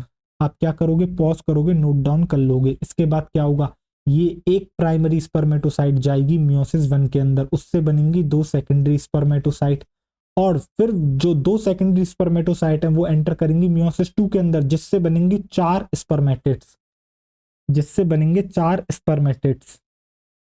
बताओ है ना। तो आप क्या करोगे, पॉज करके नोट डाउन कर लोगे। कर लिया आपने, अब देखो आगे। अब जो है आप अगली स्टेप में क्या लिखोगे, अगली स्टेप में आप लिखोगे बच्चा क्या, अगली स्टेप में लिखोगे जो आपकी प्राइमरी स्पर्मेटोसाइट थी, 1 डिग्री मतलब बेटा प्राइमरी, तो जो आपकी प्राइमरी स्पर्मेटोसाइट थी बच्चा वो क्या करती है, वो जो है आपकी एंटर करती है किसमें, मियोसिस 1 में। अब M1 का मतलब क्या है, यहाँ पर मियोसिस 1 है बच्चा, मियोसिस 1 में एंटर करती है और बनाती है आपकी क्या, बनाती है आपकी बच्चा 2 सेकेंडरी स्पर्मेटोसाइट। अच्छा एक मिनट एक मिनट एक मिनट एक मिनट, इसे इरेज करो, रुको रुको रुको रुको, आपको नंबर याद रहना चाहिए। तो मैं आपको बता रहा हूं जो आपकी 1 कौन होती है, प्राइमरी स्पर्मेटोसाइट, ये 1 डिग्री नहीं है, 1 है 1, जो आपकी 1 प्राइमरी स्पर्मेटोसाइट होती है बच्चा, वो क्या कर रही है, वो आपकी एंटर करती है किसमें, वो एंटर करती है मियोसिस 1 में, और मियोसिस 1 में जाके क्या बनती हैं, आपकी 2 सेकेंडरी स्पर्मेटोसाइट बनती हैं, 2 सेकेंडरी स्पर्मेटोसाइट बनती हैं, 2 सेकेंडरी स्पर्मेटोसाइट बनती हैं। उसके बाद क्या होता है बच्चा, ये मियोसिस 2 में जाती है, ये किस में जाती है, ये मियोसिस 2 में जाती है, उससे बनती हैं 4 स्पर्मेटिड्स, उससे बनते हैं 4 स्पर्मेटिड्स, बेहतरीन, उससे बनते हैं 4 स्पर्मेटिड्स, और ये 4 स्पर्मेटिड्स जाते हैं एक प्रोसेस में जिसमें होता है इनका ट्रांसफॉर्मेशन, जिससे बनते हैं ये स्पर्म, उसको कहते हैं स्पर्मियोजेनेसिस, उसको कहते हैं स्पर्मियोजेनेसिस, उसको कहते हैं स्पर्मियोजेनेसिस। आगे यही तो सारी कहानी हो रही है, बिल्कुल यही कहानी हो रही है। उससे बनते हैं 4 स्पर्म, उससे बनते हैं 4 स्पर्म, जिसमें से 2 स्पर्म का कॉम्बिनेशन होता है 22 प्लस एक्स, बचे कुछ जो 2 स्पर्म होते हैं उनका होता है 22 प्लस वाई। बताओ क्या बेहतरीन तरीके से समझ में आ गई पूरी कहानी। तो मैं यहाँ पर प्लॉइडी लिख दूं एक और बार, चलो आओ प्लॉइडी लिख देता हूं तुम्हारे लिए। ये कैसी होती है सर, प्राइमरी स्पर्मेटोसाइट डिप्लॉयड है। सेकेंडरी स्पर्मेटोसाइट कैसी है बच्चा, हैप्लॉयड है सर। स्पर्मेटिड्स कैसे होते हैं, हैप्लॉयड होते हैं सर। स्पर्म कैसा होता है, हैप्लॉयड होता है सर। बताओ क्या आपको समझ में आ गया। और स्पर्मेटोगोनिया कैसी थी सर, डिप्लॉयड थी। यानी कि प्राइमरी स्पर्मेटोसाइट और आपकी जो क्या कहते हैं स्पर्मेटोगोनिया थी, और जो प्राइमरी स्पर्मेटोसाइट है ये डिप्लॉयड है, बाकी सेकेंडरी स्पर्मेटोसाइट, स्पर्मेटिड और स्पर्म सब ये हैप्लॉयड होते हैं। ठीक है, अब स्पर्मियोजेनेसिस की डेफिनेशन लिख दूं यहाँ पर, आओ चलो डेफिनेशन लिख देते हैं, स्पर्मियोजेनेसिस की डेफिनेशन लिख देते हैं। स्पर्मियोजेनेसिस देखो इसकी लिखी जाएगी अब डेफिनेशन। तो आप डेफिनेशन में क्या लिखोगे, डेफिनेशन में आप लिखोगे बेटा स्पर्मेटिड्स, आप लिखोगे स्पर्मेटिड्स ट्रांसफॉर्म इनटू स्पर्म्स या फिर स्पर्मेटोजोआ, इसी को कहते हैं spermiogenesis. Spermatids transform, spermatids transform into into sperm slash spermatozoa, sperms slash spermatozoa. इसी को आप कहते हो बच्चा क्या, इसी को आप कहते हो स्पर्मियोजेनेसिस, इसी को आप कहते हो स्पर्मियोजेनेसिस। अब देखो जब ये हो जाता है इसके बाद पता है क्या है, एनसीईआरटी एक बात लिखती है कि स्पर्मियोजेनेसिस के बाद जैसे ही स्पर्म का फॉर्मेशन होता है, तो जो स्पर्म का हेड होता है, जो स्पर्म का हेड होता है, आपको स्पर्म में हेड और टेल दिख रही थी, वैसे मैं पूरा स्ट्रक्चर बनाऊंगा, बट अभी आपको क्या दिख रही थी, हेड और टेल। तो तो जो हेड वाले पार्ट से होता है वो जाके आपका एम्बेडेड कर जाता है। एम्बेडेड मतलब बेटा धस जाता है। किसके अंदर धस जाता है? आपकी नर्स सेल के अंदर। किसके अंदर? सर्टोली सेल के अंदर, जिससे कि इसको न्यूट्रिशन मिले। बट एक्चुअली में पता है क्या होता है? आपका प्राइमरी स्पर्मेटोसाइट, सेकेंडरी स्पर्मेटोसाइट, आपके स्पर्मेटिड, आपके स्पर्म, ये चारों के चारों स्ट्रक्चर आपके एम्बेडेड होते हैं किसमें? सर्टोली सेल में। ये होता है रियल में। बट एनसीईआरटी कहती है कि भैया स्पर्मियोजेनेसिस के बाद ही स्पर्म जाके एम्बेडेड करता है सर्टोली सेल के अंदर। हमें पता है एनसीईआरटी थोड़ा गलत बता रही है, बट जो एनसीईआरटी हमें बता रही है हमें वही फॉलो करना है। अगर एनसीईआरटी ने कह दिया यही बात सत्य है, तो भैया यही बात सत्य है, आपको मान लेनी है, आपको लड़ना नहीं है। ठीक है, वैसे आपको पता होना चाहिए primary spermatocyte, secondary spermatocyte, spermatid, sperm, ये सभी स्ट्रक्चर्स जो हैं आपके एम्बेडेड रहते हैं किसमें? सर्टोली सेल में। क्यों? क्योंकि इस समय जो है बच्चा आपकी केयर करने वाला चाहिए कोई इन स्पर्म्स की, तो कौन करता है? सर्टोली सेल करती है। ठीक है, इसलिए उसको नर्व सेल, नर्स सेल भी कहते हैं। भी नर्व निकल गया था मुंह से, नर्स सेल कहते हैं। बट जो एनसीईआरटी कहती है हम वो लिखेंगे। तो आप यहाँ पर डालोगे एक नोट, यहाँ पर डालोगे बच्चा आप एक नोट। नोट में आप क्या लिखोगे? नोट में आप एक बात लिखोगे। एनसीईआरटी ने एक डायग्राम भी दिखाया है, उस डायग्राम को भी मैं आपको दिखाऊंगा, उस डायग्राम को भी मैं आपको दिखाऊंगा। आप ऐसा करो, यहाँ पर नहीं, अगली स्लाइड पर ही नोट डालना। आपने ये वाली नोट कर ली थी, चलो नहीं करी तो बाद में कर लेना, मैं आपको मौका दूंगा। ठीक है, आप डालो यहाँ पर एक नोट, आप डालो यहाँ पर एक नोट।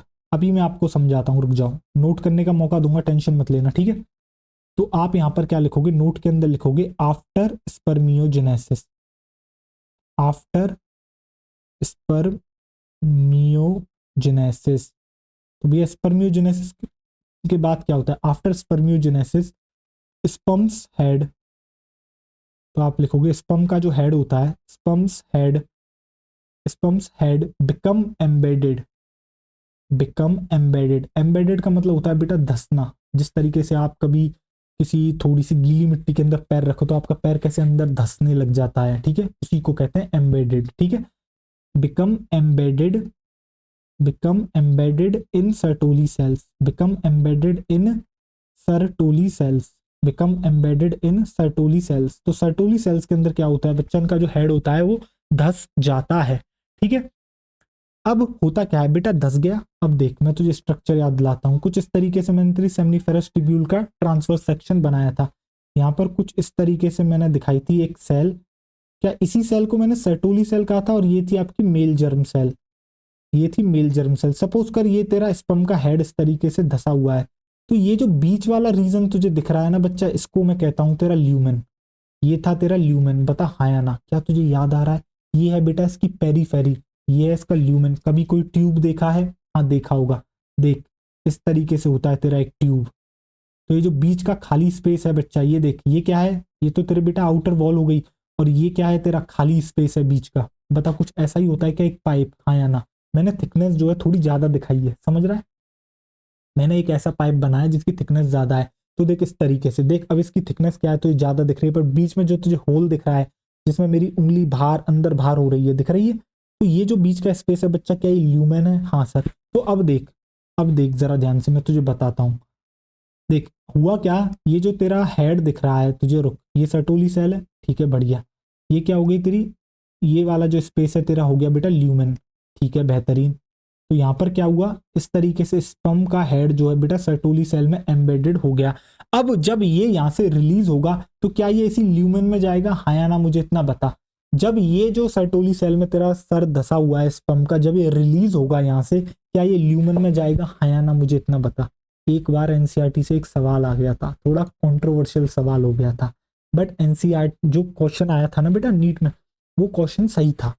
एग्जामिनर ने जो लैंग्वेज यूज करी थी वो सही यूज करी थी, बट लोगों ने लगाई अपनी बुद्धि, वो बिल्कुल एनसीईआरटी की लाइन में चले गए। पता है एनसीईआरटी लिखती है कि जो मैच्योर स्पर्म होते हैं वो रिलीज होते हैं। रिलीज कहाँ से होते हैं? From Sertoli sales. एनसीईआरटी ये लिखी थी, पता है एग्जाम में क्या लाइन आ गई थी कि वो रिलीज होते हैं किसके अंदर? वो रिलीज होते हैं आपके इनटू दी सर्टोली सेल्स। तो बेटा ये लाइन भी गलत नहीं है, वो एक्चुअली में बात कर रहे थे ल्यूमेन की, वो एक्चुअली में बात कर रहे थे ल्यूमेन की। बच्चों से स्टेटमेंट को गलत करके आ गए थे, जबकि स्टेटमेंट वो बिल्कुल सही था। ठीक है, तो दोनों डेफिनेशन सही है बेटा। क्या आप ये भी लिख सकते हो कि mature sperms are released, mature sperms are released from Sertoli cells from seminiferous tubule, ये वाली बात भी सही है। या फिर आप ये भी लिख सकते हो क्या, mature sperms are released from Sertoli cells into the lumen of seminiferous tubule, क्योंकि बेटा निकल के तो ल्यूमन में ही जाएंगे, हाँ या ना बता। आप चाहे सीधे लिख दो कि सर्टोली सेमनीफेरस ट्यूब्यूल से वो निकल गए। ये जो बेटा प्रोसेस होती है ना रिलीज होने वाली सेमनीफेरस ट्यूब्यूल से, इसको आप कहते हो स्पर्मिएशन। क्या कहते हो, स्पर्मिएशन। तो उन्होंने स्पर्मिएशन की जो है बच्चा ये स्टेटमेंट पूछ लिया था वहां पर। तो क्या आपको दोनों चीज समझ में आ गई बेटा। स्पर्मिएशन क्या होती है, स्पर्मिएशन वो प्रोसेस है जिसके अंदर आपका ये जो मैच्योर स्पर्म होता है बच्चा, ये सर्टोली सेल से अलग होके जो है यहाँ से निकल जाता है। अब निकल के कहाँ जाएगा बेटा, सेमनीफेरस ट्यूब्यूल के जो आपका क्या कहते हैं ल्यूमेन है पहले उसमें ही तो जाएगा, उसके बाद ही तो बेटा वो वहां से निकलेगा। फिर रेटेटेस्टेस और जो है बाकी जो जगह हैं उन पर फॉलो करते हुए आपके जो है कहाँ तक पहुंचेगा, बाहर निकलेगा। स्पर्म का पाथवे मैंने आपको बता दिया था पहले ही, ठीक है। बिल्कुल सर, हमें समझ में आ गया। तो बेटा इस प्रोसेस को कहते हैं स्पर्मिएशन। तो स्पर्मिएशन लिख दूं, बिल्कुल सर लिख दो। एक और बार बता दूंगा, टेंशन नहीं लेना यार। डायग्राम बहुत अच्छा था ये, इसको इरेज नहीं करना था, इसको इरेज नहीं करेंगे, इसको ऐसे ही रखेंगे, इस डायग्राम को ऐसे ही रखेंगे, बस इसकी ना लोकेशन चेंज करेंगे। इसकी क्या करेंगे, लोकेशन को यहां रख देंगे। तो देख, और तेरे लिए क्या करेंगे, यहां पर जो है नेमिंग कर देंगे। आजा। तो ये तुझे क्या दिख रही है, ये है तेरी सर्टोली सेल। ये है तेरी क्या बेटा, सर्टोली सेल्स। ये है तेरी सर्टोली सेल्स। सर्टोली सेल्स नहीं, सेल लिखते हैं, सर्टोली सेल। ये तुझे क्या दिख रही है, ये दिख रही है तुझे स्पर्मेटोगोनिया। ये है तेरी स्पर्मेटोगोनिया, ठीक है। ये क्या है, ये है बच्चा तेरा lumen of seminiferous tubule. Lumen of seminiferous tubule, lumen of seminiferous tubule, lumen of seminiferous tubule तुझे यहाँ पर दिख रहा है। और ये जो एम्बेडेड दिख रहा है, ये क्या दिख रहा है, तो मैं यहाँ पे लिख सकता हूँ क्या, sperm embedded in sperms head. ये आपको जो दिख रहा है, ये दिख रहा है sperms head embedded, sperms head embedded in Sertoli cell. क्या आपको यही दिख रहा है यहाँ पर, बिल्कुल, सर्टोली सेल्स, बिल्कुल। अब ये जो रिलीज होने वाली प्रोसेस होती है बेटा, इसको मैं कहता हूँ क्या, इसको मैं कहता हूँ बच्चा तेरा स्पर्मिएशन। तो ये जो रिलीज होने वाली प्रोसेस है जिस पर मैं एरो लगा के यहाँ पर इस तरीके से बता सकता हूँ, तो ये क्या है, ये है तेरी स्पर्मिएशन। ये जो एरो है ग्रीन इस पर मैं लिख रहा हूँ यहाँ पर, इसको हम कहते हैं स्पर्मिएशन, जिसकी डेफिनेशन मैं अभी लिखूंगा यहाँ पर, जिसकी डेफिनेशन भी मैं लिखूंगा यहाँ पर। तो ये क्या है, इस प्रोसेस को आप कहते हो स्पर्मिएशन। देख, तो यहाँ पर क्या लिखेगा स्पर्मिएशन में, तो स्पर्मिएशन में बच्चा आप यहाँ पर लिखोगे mature sperms, mature sperm, mature sperms are released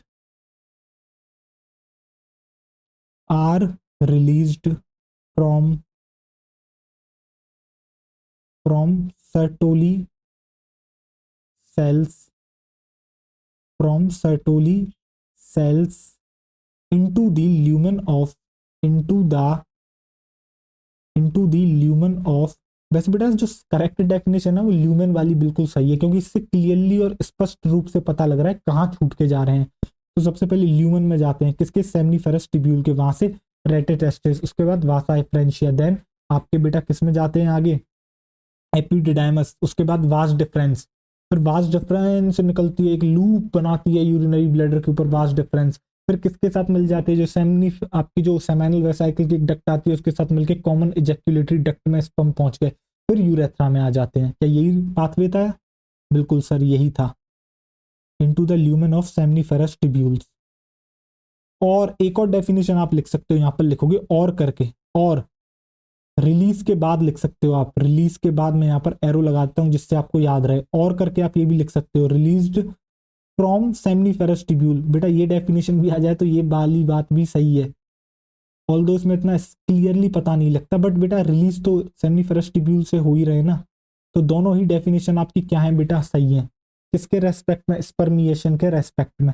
अब आप क्या करोगे, नोट करना शुरू करोगे, मैं हटता हूं और आप करोगे नोट। देखो मैं हट गया यहाँ से, आप करोगे बेटा नोट।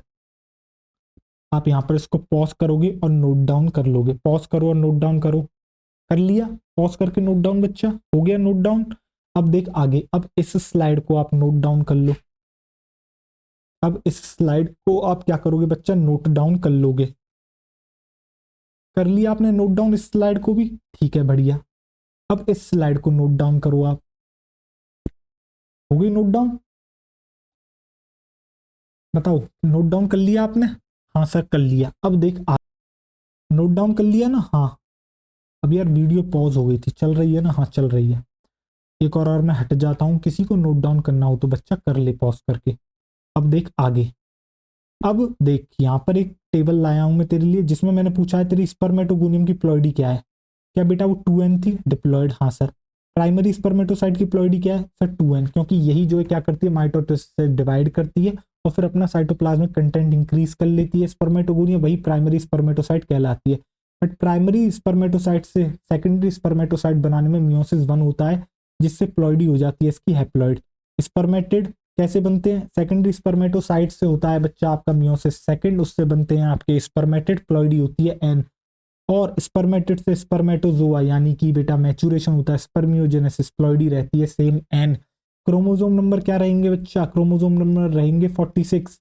वैसे आपको ये पॉज करके भरनी थी बेटा ये टेबल, इसमें भी रहेंगे 46। यहाँ पर रहते हैं बेटा 23, ये भी 23। और स्पर्मेटोजोआ में भी क्रोमोसोम होते हैं बेटा 23। बता क्या सारे की सारी प्लॉइडी और जो है तो एक क्रोमोसोम नंबर बता दिए मैंने सारे स्ट्रक्चर्स के? हाँ सर बता दिए। बढ़िया। पॉज करके तू इसको भी नोट डाउन करना चाहे तो कर ले, वैसे तो उस टेबल में सब कुछ लिख ही रहा है। और कॉम्बिनेशन भी बता दिए मैंने स्पर्म के क्या क्या बनेंगे, ठीक है। किसमें एक्स किसमें वाई क्या जा रहा है। अब बेटा लक वाला चांस है, कौन सा स्पर्म जाके कहाँ टकराएगा और जो है बच्चा क्या मेल बनाएगा फीमेल बनाएगा, ठीक है। हो गया। अब देख तुझे मैं वो डायग्राम दिखाता हूँ, एक एनसीईआरटी का डायग्राम कहाँ गया। डायग्राम डायग्राम डायग्राम डायग्राम, ये रहा डायग्राम, आ जा। देख बेटा क्या दिख रहा है, ये तुझे दिख रही है, ये क्या है तेरी स्पर्मेटोगोनियम या फिर स्पर्मेटोगोनिया, बात वही है। तो ये तुझे दिख रही है तेरी स्पर्मेटोगोनियम। इसके अलावा जो इस तरह की शेप आपको दिख रही है बच्चा, ये क्या है, ये दिखाई है इसने सर्टोली सेल। ये इसने बेटा पूरा का पूरा एक क्रॉस सेक्शन बनाया है, ठीक है, सेक्शनल व्यू बनाया है। तो ये रही तेरी सर्टोली सेल। फिर इसने दिखाई है, देखिए तेरी प्राइमरी स्पर्मेटोसाइट। फिर इसने दिखाई है सेकेंडरी स्पर्मेटोसाइट। अब मैं आपको एक बात बताता हूँ, आप कहोगे सर मुझे तो सिर्फ सर्टोली सेल की थोड़ी शेप अलग दिख रही है, बाकी स्पर्मेटोगोनिया होगी, प्राइमरी स्पर्मेटोसाइट होगी, सेकेंडरी स्पर्मेटोसाइट होगी, सारी सेम दिख रही हैं। बेटा इसका कोई इलाज नहीं है। अगर ये डायग्राम एज इट इज आ जाता है तो आपको पता होना चाहिए कौन सी लोकेशन पर क्या मौजूद है। वो ABC करके दे देंगे और आपसे पूछ लेंगे कौन सी प्राइमरी स्पर्मेटोसाइट है, कौन सी सेकेंडरी स्पर्मेटोसाइट है। तो आप याद रखोगे कि जो एरो आ रहा है, देखो नीचे से शुरू करना। सर जो एरो सबसे नीचे दिख रहा है उसमें स्पर्मेटोगोनिया थी, इस सर्टोली सेल अलग ही दिख रही है शेप में, ठीक है। फिर देखो एक आपको जो है मैं दिखाऊंगा, अभी रुकना। फिर आपको जो स्पर्मेटोगोनिया के बाद क्या दिखती है, प्राइमरी स्पर्मेटोसाइट। तो जो सेकंड एरो है वो प्राइमरी स्पर्मेटोसाइट का है, उसके बाद जो दिखती है वो सेकेंडरी स्पर्मेटोसाइट दिखती है। हाँ अब आप एक चीज देखो, ये आपके क्या दिखाया है बच्चा, स्पर्मेटेड दिखाया है, ठीक है। स्पर्मेटेड को इन्होंने क्या दिखा दिया, इसके अंदर एम्बेडेड दिखा दिया, ठीक है, इसके हेड को। अब आप देखोगे इन्होंने स्पर्मेटोजोआ दिखाया है। अब आप जब देखोगे इसको कि सर स्पर्मेटिड और स्पर्मेटोजोआ दोनों की जो है इन्होंने शक्ल सेम दिखाई है, ऐसा नहीं होता बच्चा। ये डायग्राम में थोड़ा फ्लॉ है, डायग्राम सही नहीं है। ये स्पर्मेटिड और स्पर्मेटोजोआ सेम नहीं दिखते बेटा, समझ रहे हो। जो है इन्होंने बट इसमें सेम दिखा दिया। तो अगर ये डायग्राम आ जाता है, वो एज इट इज आपसे पूछ लेंगे इस डायग्राम को, तो आपको ये मार्किंग एज इट इज याद होनी चाहिए बच्चा, ठीक है। और यहाँ पर आपको देखो हेड एम्बेडेड इन्होंने दिखा दिया, स्पर्मेटेड का दिख रहा है आपको, और स्पर्मेटोजोआ आपको दिखा दिया इन्होंने। आओ देखो एक बेटा ये इन्होंने दिखाया है, आ जाओ इस डायग्राम को देखो। तो देखो यहाँ इन्होंने क्लियरली बताया प्यूबर्टी के बारे में, एट प्यूबर्टी। तो प्यूबर्टी में क्या होता है बेटा, ये तुझे दिखती है क्या बेटा, देख ये है तेरी स्पर्मेटोगोनिया, देख इसको हटाओ, ये है बच्चा तेरी क्या प्यूबर्टी। तो प्यूबर्टी पे क्या होता है, जैसे प्यूबर्टी आती है बेटा तेरी स्पर्मेटोगोनिया क्या करती है, डिफरेंशिएशन करती है, ठीक है, डिवाइड करना शुरू करती है, क्या होता है, माइटोसिस होता है। देख रहे हो, एक से क्या बनती है, एक से दो बनी, दो से चार बनी, इस तरीके से और डिवीजन चलेगा, बट इन्होंने चार तक ही दिखाया है। फिर क्या होता है, एक सेल डिसाइड करती है कि मुझे अपना कंटेंट बढ़ा देना है साइटोप्लाज्म, वही बन जाती है प्राइमरी स्पर्मेटोसाइट। फिर वो एंटर करती है फर्स्ट मियोटिक डिवीजन में, उससे बनती है सेकेंडरी स्पर्मेटोसाइट। ठीक, बिल्कुल सर, बन गई। फिर होता है बेटा सेकेंडरी स्पर्मेटोसाइट में सेकेंड मियोटिक डिवीजन, जिससे बनते हैं स्पर्मेटिड्स। स्पर्मेटिड्स का होता है डिफरेंशिएशन, जिनसे बनते हैं स्पर्मेटोजोआ। क्या होता है, स्पर्मियोजेनेसिस, इस प्रोसेस को कहते हैं। अब देख जरा ध्यान से, स्पर्मेटिड्स तेरे गोल थे और स्पर्मेटोजोआ कैसे हैं, तेरा हेड के साथ टेल दिख रही है। अब देख रहा है डायग्राम यहाँ खुद बता रहा है कि दोनों में फर्क है, दोनों सेम नहीं दिखते हैं। और उस डायग्राम में उन्होंने क्या करा है, वापस से दिखाऊं डायग्राम, देख इसमें स्पर्मेटिड, देख ये तेरा स्पर्मेटिड दिखाया है, ये तेरा स्पर्मेटोजोआ दिखाया है, दोनों के दोनों सेम दिखा दिए, जबकि ऐसा नहीं है। इसलिए मैं कह रहा हूँ एज इट इज रट लेना इस डायग्राम को, आ जाए तो कौन सी मार्किंग कहाँ दे रखी है। बाकी ये डायग्राम इन्होंने बहुत बेहतरीन बनाया हुआ है, ठीक है। बताओ क्या ये पूरा का पूरा डायग्राम जो है आपको समझ में आ गया? बिल्कुल। आपको देखो इन्होंने बताए हैं कि जो क्रोमोसोम नंबर होते हैं, देख जरा ध्यान से, स्पर्मेटोगोनिया में कितने हैं, 46, सेकेंडरी स्पर्मेटोसाइट में कितने हैं, 23, और स्पर्मेटिड्स में कितने हैं, 23, और वही स्पर्मेटोजोआ में होंगे। अब बाकी आपको ये दिख रही होगी, ये आपको अभी नहीं देखनी है, इसको मार दो, इसको कर दो इरेज, इसको कर दो बच्चा आप इरेज, इसको कर दो इरेज। अभी हम इसके ऊपर बात नहीं करेंगे, हम जब अगले लेक्चर में आपको ऊजेनेसिस पढ़ा देंगे उसके बाद हम बात करेंगे इसके ऊपर। हटाओ इसको यहाँ से, चलो आ जाओ ऊपर। अब अभी मुझे आपको एक बात और बतानी है, और वो है बच्चा क्या, आप लिखोगे हार्मोनल कंट्रोल। ये स्पर्मेटोजेनेसिस प्यूबर्टी पे होती है। सर प्यूबर्टी पे ऐसा क्या होता है? प्यूबर्टी पे बेटा कुछ हार्मोन्स बनते हैं, ठीक है, उनसे ही आपको ये जो इफेक्ट होते हैं ये सब दिखने लगते हैं। बियर्ड आना, मेल्स की क्या आना बेटा, बियर्ड आना, ठीक है, वॉइस डीपन हो जाना, ये जो सारे फीचर्स होते हैं ना, कुछ हार्मोन्स के रिलीज से होते हैं। जैसे कि मैं आपको बताता हूँ, होता क्या है बच्चा, जैसे ही प्यूबर्टी आती है ना, अपने ब्रेन का एक पार्ट है हाइपोथैलेमस, वो क्या करता है, वो कुछ तरह के रिलीजिंग हार्मोन और इनिबिटिंग हार्मोन्स को क्या करता है, रिलीज करता है। उसमें से एक रिलीजिंग हार्मोन होता है गोनेडोट्रोफिन रिलीजिंग हार्मोन, जिसको कहते हैं जीएनआरएच। ये जीएनआरएच भैया जाते हैं एंटीरियर पिट्यूटरी के पास, और एंटीरियर पिट्यूटरी से कहते हैं कि गोनेडोट्रोफिन्स को रिलीज कर दो। गोनेडोट्रोफिन्स कौन है, आपके एलएच और एफएसएच, ल्यूटिनाइजिंग हार्मोन और आपके फॉलिकुलर स्टिमुलेटिंग हार्मोन। जैसे ही ल्यूटिनाइजिंग हार्मोन रिलीज होता है, ये एक्ट करता है किस पर, टेस्टिस की लेडिक्स सेल पर एक्ट करता है, और लेडिक्स सेल से रिलीज कराता है मेल एंड्रोजन्स को, जिसके अंदर जो मेनली हार्मोन होता है वो होता है बच्चा आपका क्या, टेस्टोस्टेरॉन। वो किसको रिलीज कराता है, टेस्टोस्टेरॉन को। और ये जो टेस्टोस्टेरॉन होता है बच्चा, ये क्या करता है, ये आगे चल के स्टिमुलेट करता है किसको, स्पर्मेटोजेनेसिस को। दूसरी तरफ जो एफएसएच रिलीज हुआ है, वो आपका एक्ट करता है सर्टोली सेल्स के ऊपर। सर्टोली सेल से रिलीज कराता है एक तो एंड्रोजन बाइंडिंग प्रोटीन को। एंड्रोजन बाइंडिंग प्रोटीन याद करो, पहली क्लास में बताया था, पहली नहीं मतलब क्लास मुझे याद नहीं किसमें बताया था, बट मैंने बता दिया आपको। एबीपी जाके बाइंड करता है किसके साथ, एंड्रोजन। इससे क्या होता है, जो कंसंट्रेशन होती है टेस्टोस्टेरोन की वो बढ़ जाती है, जो कि नेसेसरी है किसके लिए, आपके स्पर्मेटोजेनेसिस के लिए। दूसरा क्या करता है, एक फैक्टर बनाता है, जिस फैक्टर की मदद से आपके स्पर्म मैच्योर होते हैं, यानी कि स्पर्मेटिड से स्पर्मेटोजोआ बनने वाली प्रोसेस क्या थी, स्पर्मियोजेनेसिस। तो स्पर्मियोजेनेसिस के अंदर एक फैक्टर की नीड होती है, जिसको कहते हैं स्पर्म मैच्योरेशन फैक्टर, जो कि आपका रिलीज करती है सर्टोली सेल, किसके कहने पर, एफएसएच के कहने पर। बताओ, तो ये सारे काम होते हैं। ये है बच्चा आपका क्या, हार्मोनल, जो आपका क्या कहते हैं, हार्मोनल कंट्रोल स्पर्मेटोजेनेसिस का। लिखें इसको, आओ चलो लिखते हैं। तो आप हेडिंग डालोगे बच्चा यहाँ पर, हेडिंग क्या होगी आपकी, हेडिंग होगी hormonal control of spermatogenesis. Hormonal control of spermatogenesis, hormonal control of spermatogenesis, of spermatogenesis, hormonal control of spermatogenesis. देख यहाँ पर हम बात करते हैं हार्मोनल कंट्रोल किसके, स्पर्मेटोजेनेसिस की। तो मैंने कहाँ से शुरुआत करी थी कि सर एक होता है आपका क्या बच्चा, हाइपोथैलेमस। एक होता है आपका क्या बच्चा, हाइपोथैलेमस। एक होता है बच्चा आपका हाइपोथैलेमस। ये हाइपोथैलेमस क्या करता है, देख इसको बंद कर देते हैं ब्रैकेट में। तो ये हाइपोथैलेमस में क्या होता है, ये हाइपोथैलेमस क्या करता है, एक हार्मोन बनाता है जिसको कहते हो बेटा क्या, GnRH। GnRH जिसको कहते हो बच्चा आप GnRH, गोनेडोट्रोफिन रिलीजिंग हार्मोन। अभी टेंशन मत लेना, सारी फुल फॉर्म बाद में लिख दूंगा अच्छे से। एक हार्मोन बनाता है जिसको कहते हैं GnRH। ये जाके एक्ट करता है किस पे, एंटीरियर पिट्यूटरी पे। ये एक्ट करता है किस पर जाके बच्चा आपका, एंटीरियर पिट्यूटरी पर। एंटीरियर पिट्यूटरी पर किस पर जाके एक्ट करता है बच्चा तेरा, एंटीरियर पिट्यूटरी पर।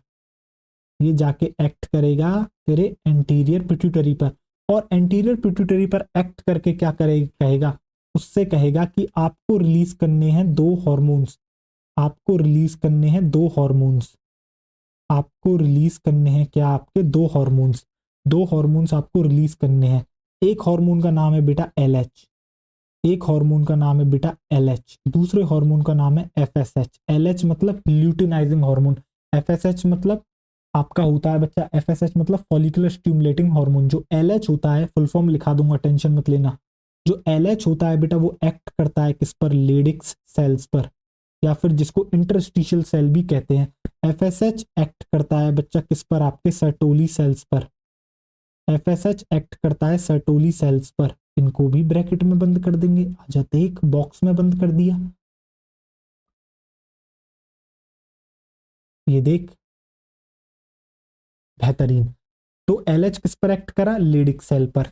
सर्टोली सेल्स पर किसने एक्ट करा, FSH। LH FSH को बनाने वाला एंटीरियर पिट्यूटरी, बट किसके कहने पे बनाया, हाइपोथैलेमस के।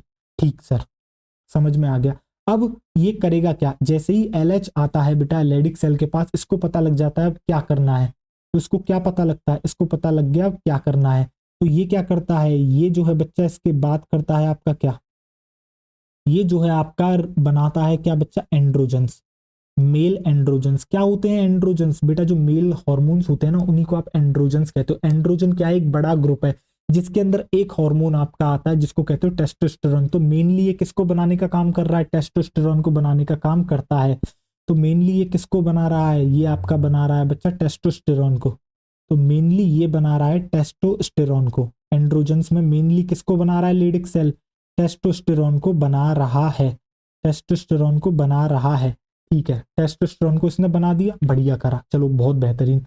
अब इसके अलावा यहाँ पर क्या होता है बच्चा, ये जो सर्टोली सेल आपको दिख रहा है, ये क्या करती है, ये बनाती है बच्चा एक बाइंडिंग प्रोटीन जिसको आप कहते हो ABP, जिसको कहते हो बच्चा आप ABP, यानी कि एंड्रोजन बाइंडिंग प्रोटीन। ठीक है, इसके अलावा ये क्या करती है, ये बनाती है बेटा एक फैक्टर, ये बनाती है क्या बच्चा, एक फैक्टर, ये बनाती है तेरा एक फैक्टर, ये बनाती है तेरा एक फैक्टर जिसको आप कहते हो SMF, यानी कि स्पर्म मैचुरेशन फैक्टर, जिसको आप कहते हो स्पर्म मैचुरेशन फैक्टर। अब जरा ध्यान से आप देखिएगा, टेस्टोस्टेरोन इसने बनाया, बिल्कुल। देखो लेडिक सेल ने किसने, लेडिक सेल्स ने क्या बनाया, मेल एंड्रोजन यानी कि टेस्टोस्टेरोन मेनली बनाया। सर्टोली सेल ने एंड्रोजन बाइंडिंग प्रोटीन बनाया। ये जो आपको ABP दिखता है बच्चा, ये क्या करता है, ये जाता है और आपके जो एंड्रोजन्स हैं इसके साथ जाके बाइंड कर जाता है, जैसा कि नाम भी बता रहा है, एंड्रोजन बाइंडिंग प्रोटीन। तो यहाँ पर ये क्या कर जाता है, बाइंड कर जाता है।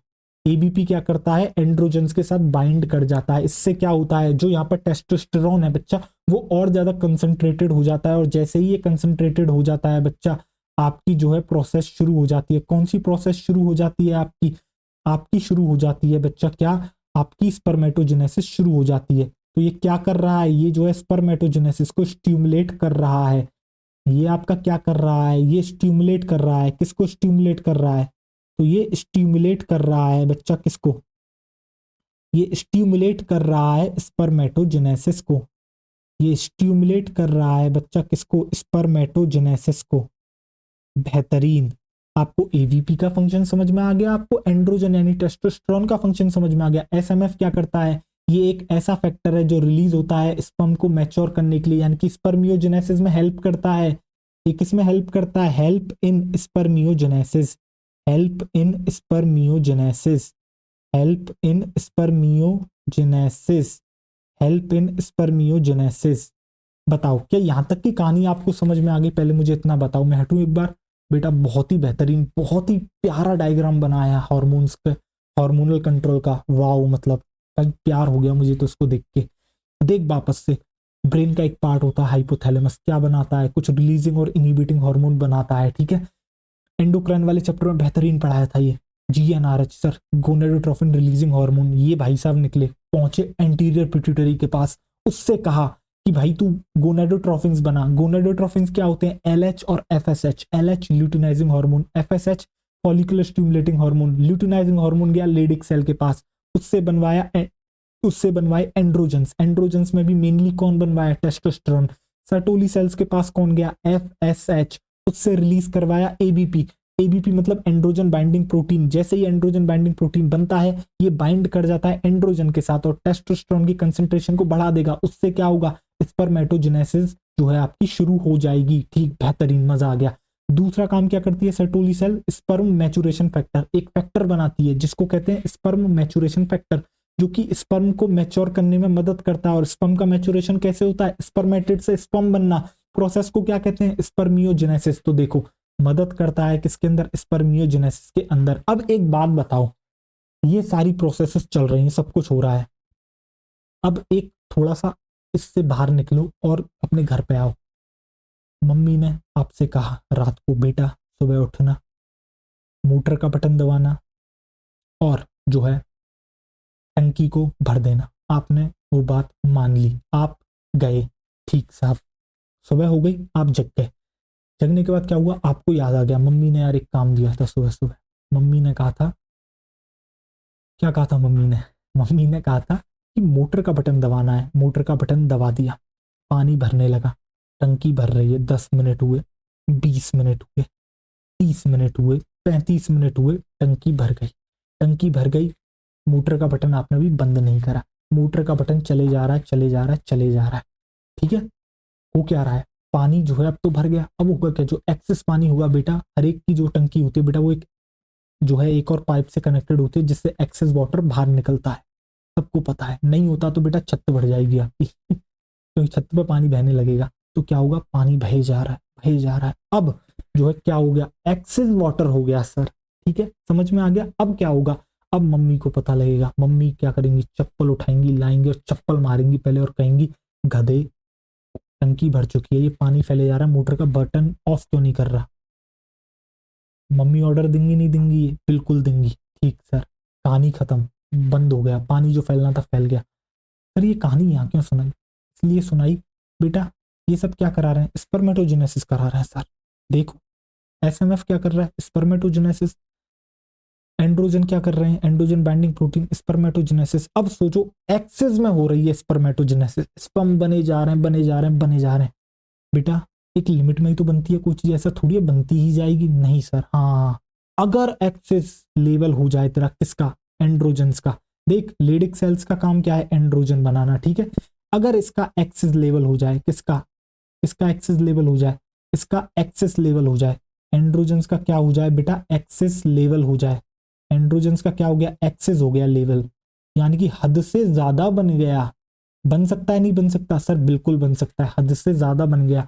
तो आपके घर के केस में मम्मी बताने आई थी आपको, तो जैसे ही इसका एक्सेस लेवल होता है तो पता है क्या होता है, जैसे ही इसका एक्सेस होगा लेवल बेटा, तो पता है ये क्या करेगा, जैसे ही एक्सेस में बनेगा आपका कौन, एंड्रोजन, जैसे ही एक्सेस में आपका एंड्रोजन बन जाएगा तो यहां से क्या होगा, एक फीडबैक जाएगा, किसके पास फीडबैक जाएगा, एक फीडबैक जाएगा तेरा हाइपोथैलेमस के पास, एक फीडबैक जाएगा हाइपोथैलेमस के पास, दूसरा फीडबैक जाएगा तेरा एंटीरियर पिट्यूटरी के पास, दूसरा फीडबैक जाएगा तेरा एंटीरियर पिट्यूटरी के पास। ये फीडबैक क्यों गया, ये फीडबैक इसलिए गया जिससे बताया जा सके कि भैया अब तुम रुक जाओ। जैसे आपको मम्मी ने बताया मोटर का बटन बंद कर, तभी तेरी टंकी में पानी जाना बंद होगा, तभी बहना बंद होगा पानी का, जो फालतू पानी वेस्ट हो रहा है। तो यहाँ पर क्या हुआ, एंड्रोजन्स जब एक्सेस लेवल में बढ़ने लगे तो क्या हुआ, एंड्रोजन्स ने क्या करा, एंड्रोजन्स ने एक मैसेज भेजा हाइपोथैलेमस को, भेजा एंटीरियर पिट्यूटरी को, भेजा कि इनको कम कर दो। तो बताइए पॉजिटिव सेंस में भेजा है, नेगेटिव सेंस में भेजा है। बेटा पॉजिटिव का मतलब है किसी चीज को बढ़ा दो, नेगेटिव का मतलब कम कर दो। तो बेटा ये जो फीडबैक गया है, ये कैसा फीडबैक गया है, नेगेटिव फीडबैक गया है। तो ये कैसा फीडबैक गया है सर, ये नेगेटिव फीडबैक गया है, ये गया है तेरा नेगेटिव फीडबैक, ये गया है तेरा बच्चा क्या, नेगेटिव फीडबैक। तो इसको कहोगे नेगेटिव फीडबैक। बता क्या तेरे को समझ में आया है या ना? ठीक सर। लेडिक सेल ने सॉल्यूशन निकाल लिया, एंड्रोजनी जो रिलीज होते हैं वही मैसेज भेज देते हैं, अब तुम रुक जाओ।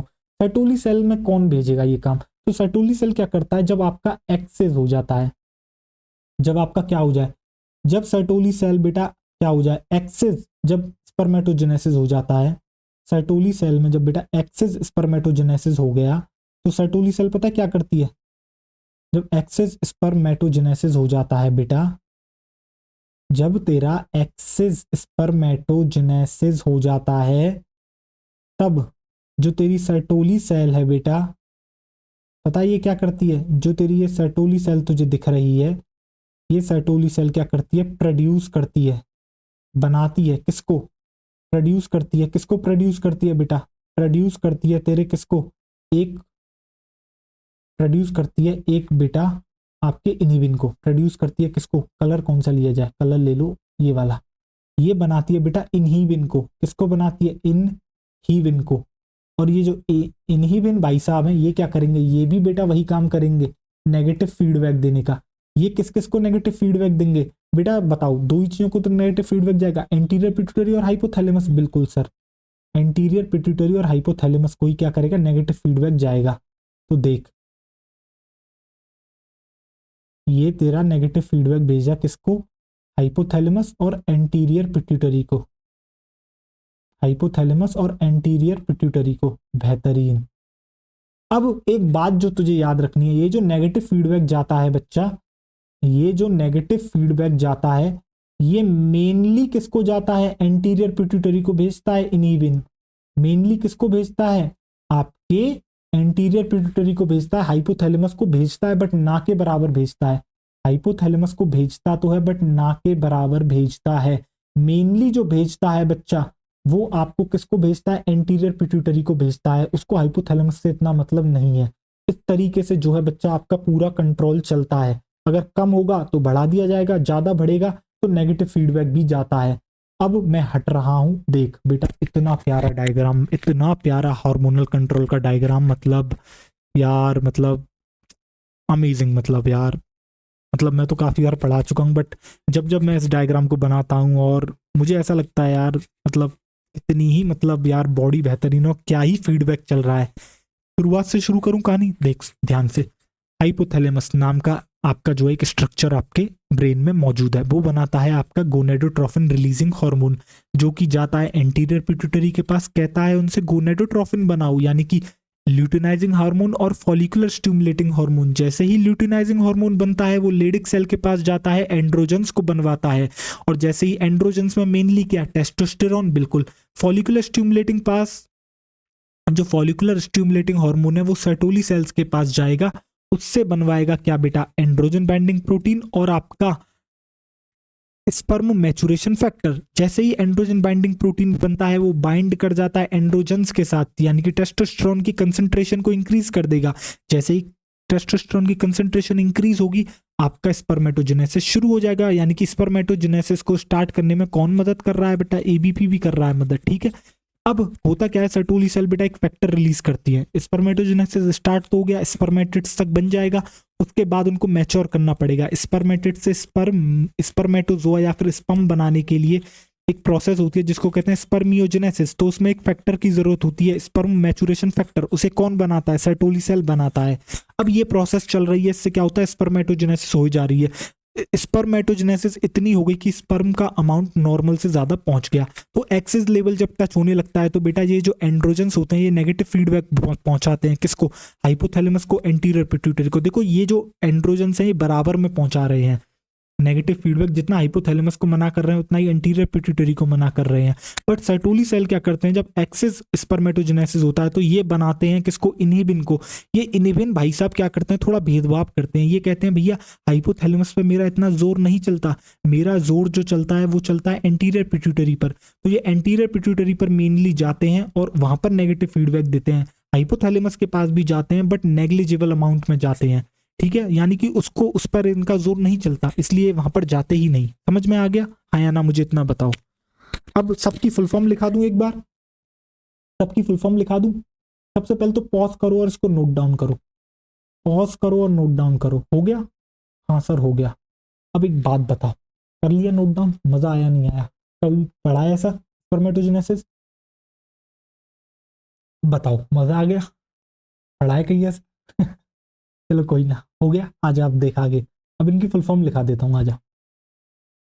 फिर कहेगा फुल फॉर्म नहीं लिखाई, तो लिख ले भाई, फुल फॉर्म लिख ले। एलएच का मतलब होता है बेटा तेरा luteinizing hormone. Luteinizing hormone, LH means luteinizing hormone. ठीक, बेहतरीन, मजा आ गया? आ गया। दूसरा था तेरा बेटा एफएसएच। दूसरा था तेरा एफएसएच। एफएसएच का मतलब होता है बेटा फॉलिकुलर स्टिमुलेटिंग हार्मोन। ये दोनों के दोनों हार्मोन बेटा आपको कहां देखने को मिलेंगे? फीमेल के केस में भी देखने को मिलेंगे। Follicular stimulating hormone, follicular stimulating hormone, follicular stimulating hormone. बेहतरीन सर। एक था सर जीएनआरएच। बिल्कुल बेटा, अच्छे से याद है मुझे, जीएनआरएच। बेटा जीएन का मतलब यहाँ पर क्या है? जीएन का मतलब है गोनेडोट्रोफिन। गोनेडोट्रोफिन, गोनेडोट्रोफिन्स कौन होते हैं? एलएच और एफएसएच को गोनेडोट्रोफिन्स कहते हैं, ठीक है? गोनेडोट्रोफिन्स, गोनेडोट्रोफिन। और आरएच का मतलब है releasing hormone. Gonadotrophin releasing hormone, यानी कि ऐसा हार्मोन जो गोनेडोट्रोफिन्स को रिलीज कराए। और गोनेडोट्रोफिन्स कौन है? एलएच और FSH.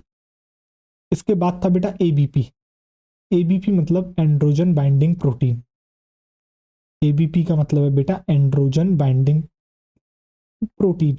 ABP means androgen binding protein. बेहतरीन सर, बढ़िया, मजा आ गया सर, अच्छी बात है।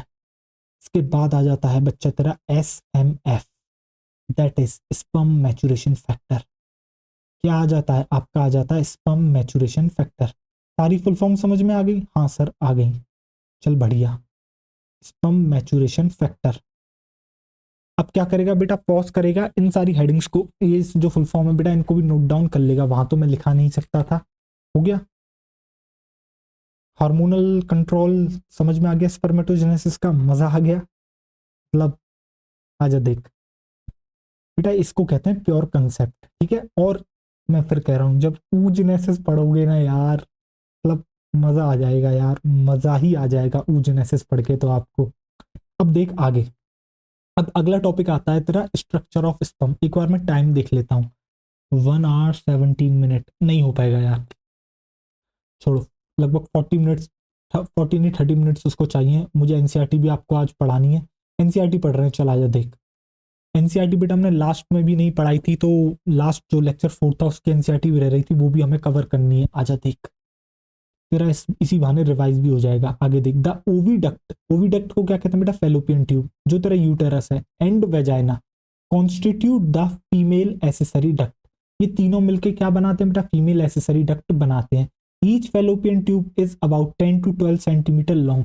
जो बेटा फेलोपियन ट्यूब होती है लगभग वो आपकी 10 to 12 सेंटीमीटर लॉन्ग होती है, और एक्सटेंड करती है कहां से कहां? From the periphery of each ovary to the uterus. वो एक्सटेंड करती है बेटा ईच ओवेरी की पेरीफेरी से, यानी उसकी बाउंड्री से लेके यूटेरस तक। The part closer to the ovary is the funnel shaped infundibulum. तो बेटा जो पार्ट आपका ओवेरी के क्लोज होता है उसको कहते हैं इनफंडिबुलम, जो कि आपका फनल शेप का होता है। आगे देख, the edges of the infundibulum possesses finger like projections called fimbriae. जो बेटा इनफंडिबुलम का एज होता है वो क्या करता है? कुछ फिंगर लाइक प्रोजेक्शंस बनाता है, कुछ इस तरीके की, उसको आप कहते हो fimbriae. Which help in, which help in collection of ovum after ovulation. जो कि बेटा किस में मदद करता है? जब ओव्यूलेशन हो जाता है बेटा, ओवेरी से ओव्यूलेशन का मतलब क्या है? रिलीज ऑफ ओवम होता है, तो उसको कलेक्ट करने में जो मदद करती हैं यही फिंगर लाइक प्रोजेक्शंस फिम्ब्रियाई करती हैं, और कलेक्ट करके इसको इनफंडिबुलम में डाल देती हैं।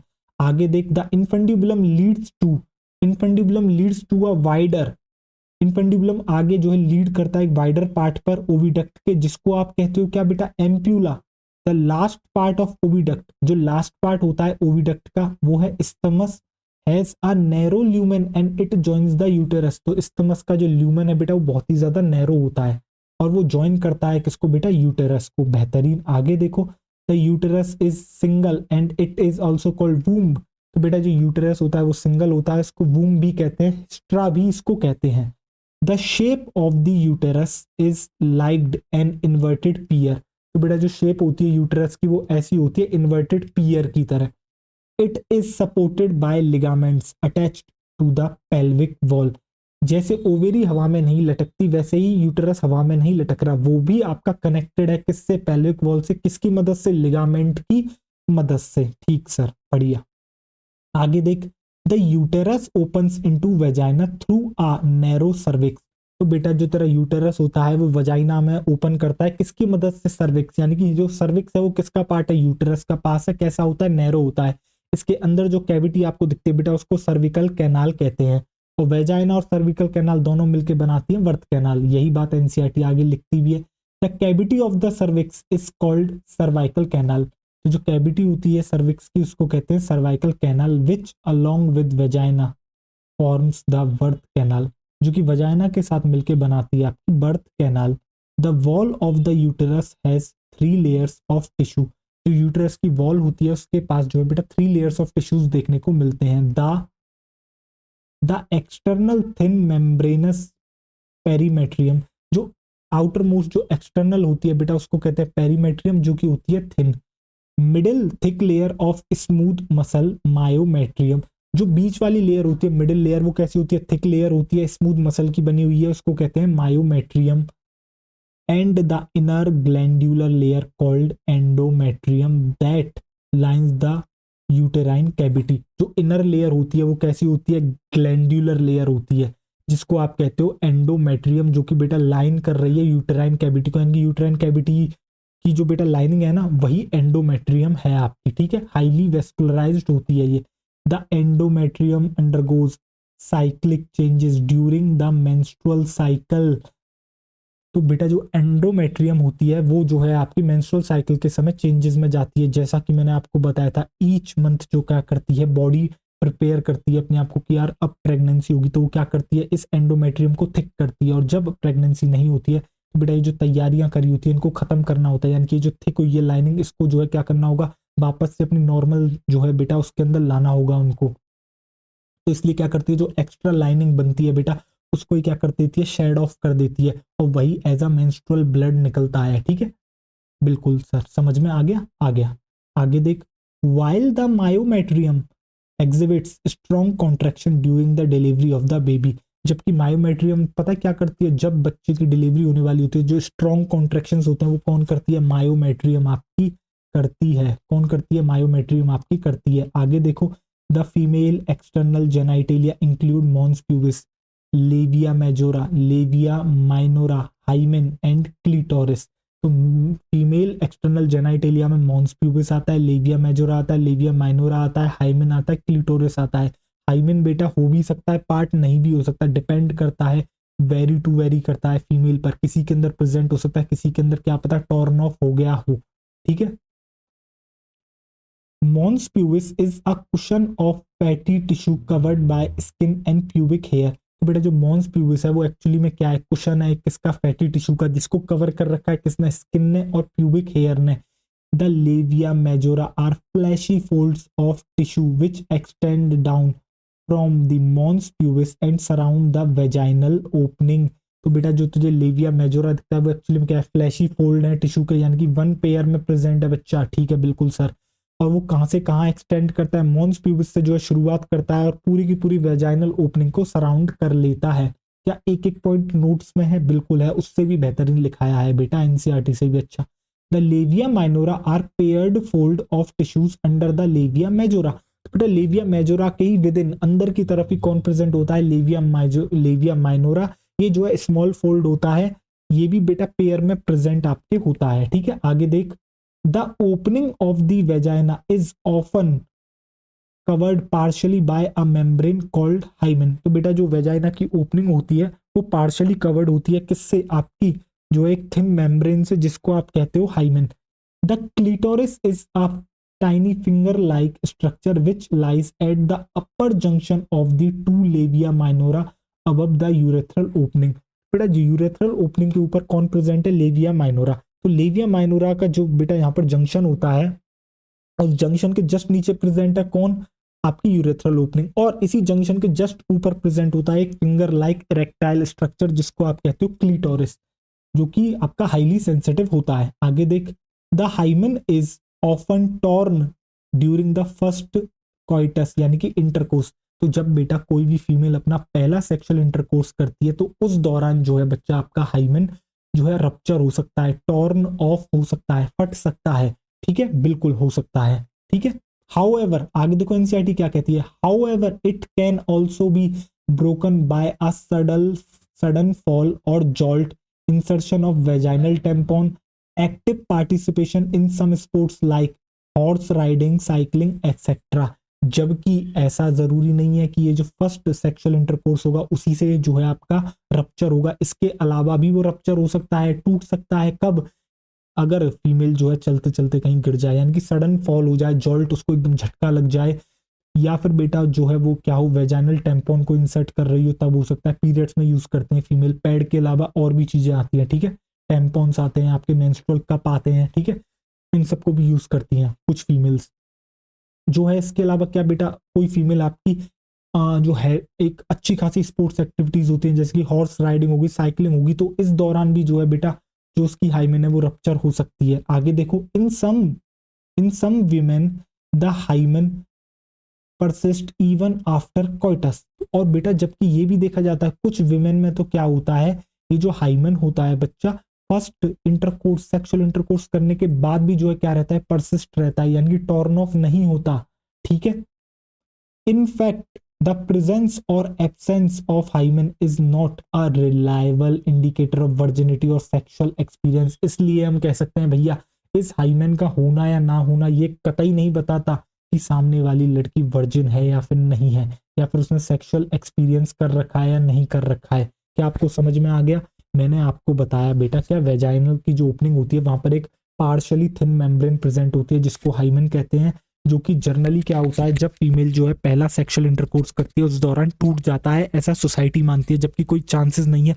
ऐसा हो सकता है उसने सेक्सुअल इंटरकोर्स करा और वो फिर भी ना टूटा हो, और ऐसा भी हो सकता है कि किसी फीमेल ने जो है सेक्सुअल इंटरकोर्स आज तक नहीं करा फिर भी उसका जो है बेटा हाइमन क्या हो गया, रप्चर हो गया। कैसे रप्चर हो गया? या तो उसने जो है वेजाइनल टेम्पोन यूज करा उस दौरान उसका रप्चर हो गया, या सडन वो गिर गई, या फिर उसको कोई झटका लगा उससे भी उसका जो है रप्चर हो सकता है हाइमन। इसके अलावा अगर वो हॉर्स राइडिंग करती है, साइकिलिंग करती है, तो उस दौरान भी उसका हाइमन जो है क्या हो सकता है, रप्चर हो सकता है। यानी कि हाइमन का होना या ना होना ये बात नहीं बताता कि भैया सामने वाली जो लड़की है वो वर्जिन है या फिर नहीं है। वर्जिन बेटा हम उसको कहते हैं जिसने कभी भी आज तक जो है सेक्सुअल इंटरकोर्स नहीं करा होता। ठीक है, समझ में आ गया अच्छे से?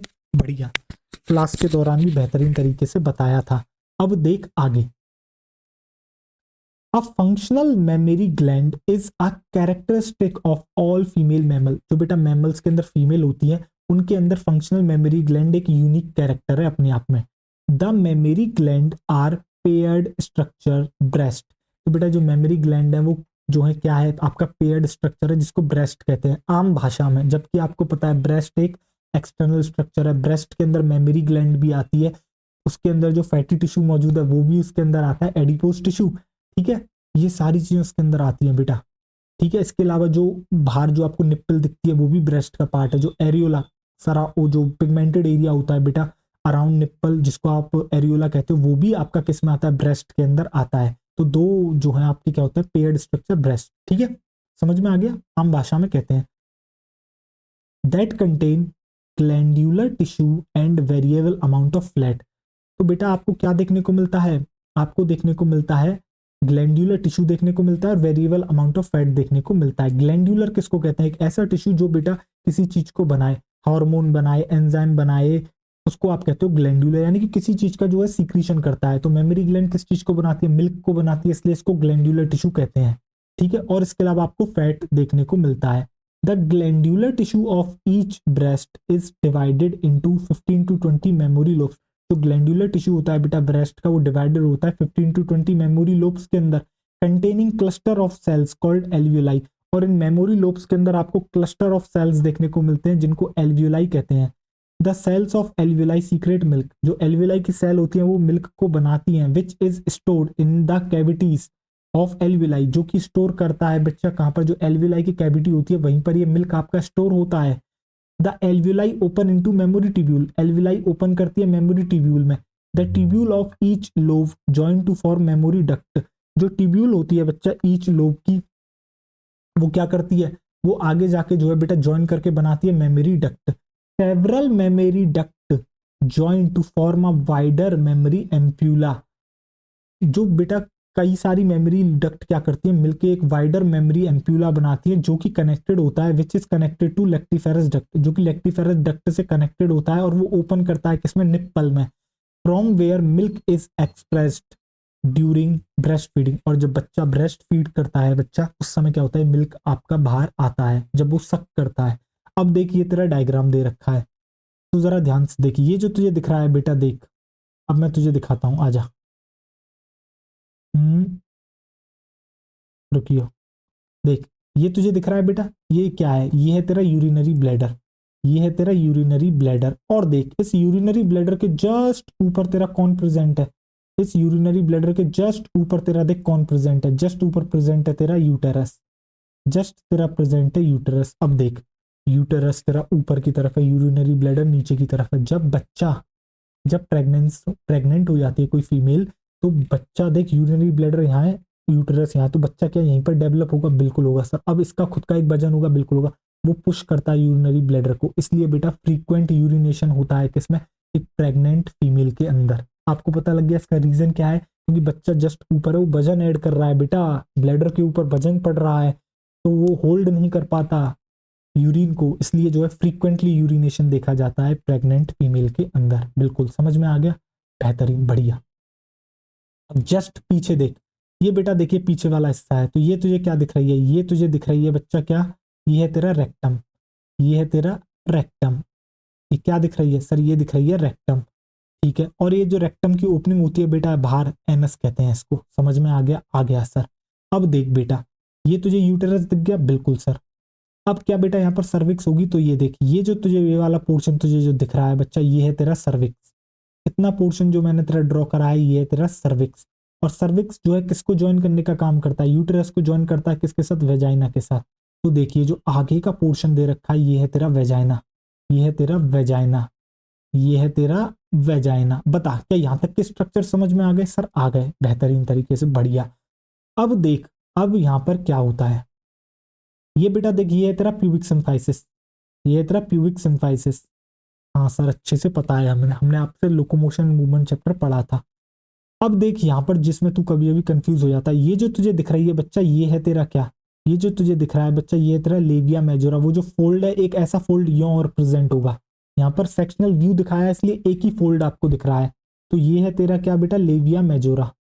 देख ये है तेरा लेविया मेजोरा, वापस से दिखाऊं लेविया मेजोरा कहाँ है, बिल्कुल सर दिखा दो एक बार, अच्छा होगा। देख ये जो इतना पोर्शन आपको दिख रहा है, ये है तेरा labia majora, labia majora. Labia majora के जस्ट अंदर कौन प्रेजेंट होता है बेटा, तेरा लेविया माइनोरा। तो ये रहा तेरा लेविया माइनोरा, ये है तेरा लेविया माइनोरा, बढ़िया सर समझ में आ गया। इसी के ऊपर एक फिंगर लाइक स्ट्रक्चर सर देखने को मिलता है लेविया माइजोरा के ऊपर, माइनोरा के ऊपर, जिसको आप कहते हो क्या, क्लीटोरिस, जिसको आप कहते हो बच्चा क्या, क्लीटोरिस, क्लीटोरिस, जिसको आप कहते हो क्लीटोरिस। और ये है तेरा यूरिनरी ब्लैडर, तो इसकी जो ओपनिंग होगी क्या, इसको जो है बच्चा यहाँ से क्या यूरेथ्रा दिखेगा, बिल्कुल, और इसकी ओपनिंग को क्या कहेंगे, यूरिथ्रल ओपनिंग। सेम वे में बेटा ये देख, क्या यहाँ पर तेरी प्रेजेंट है वेजाइना की ओपनिंग, ये वेजाइना की ओपनिंग है सर, बिल्कुल।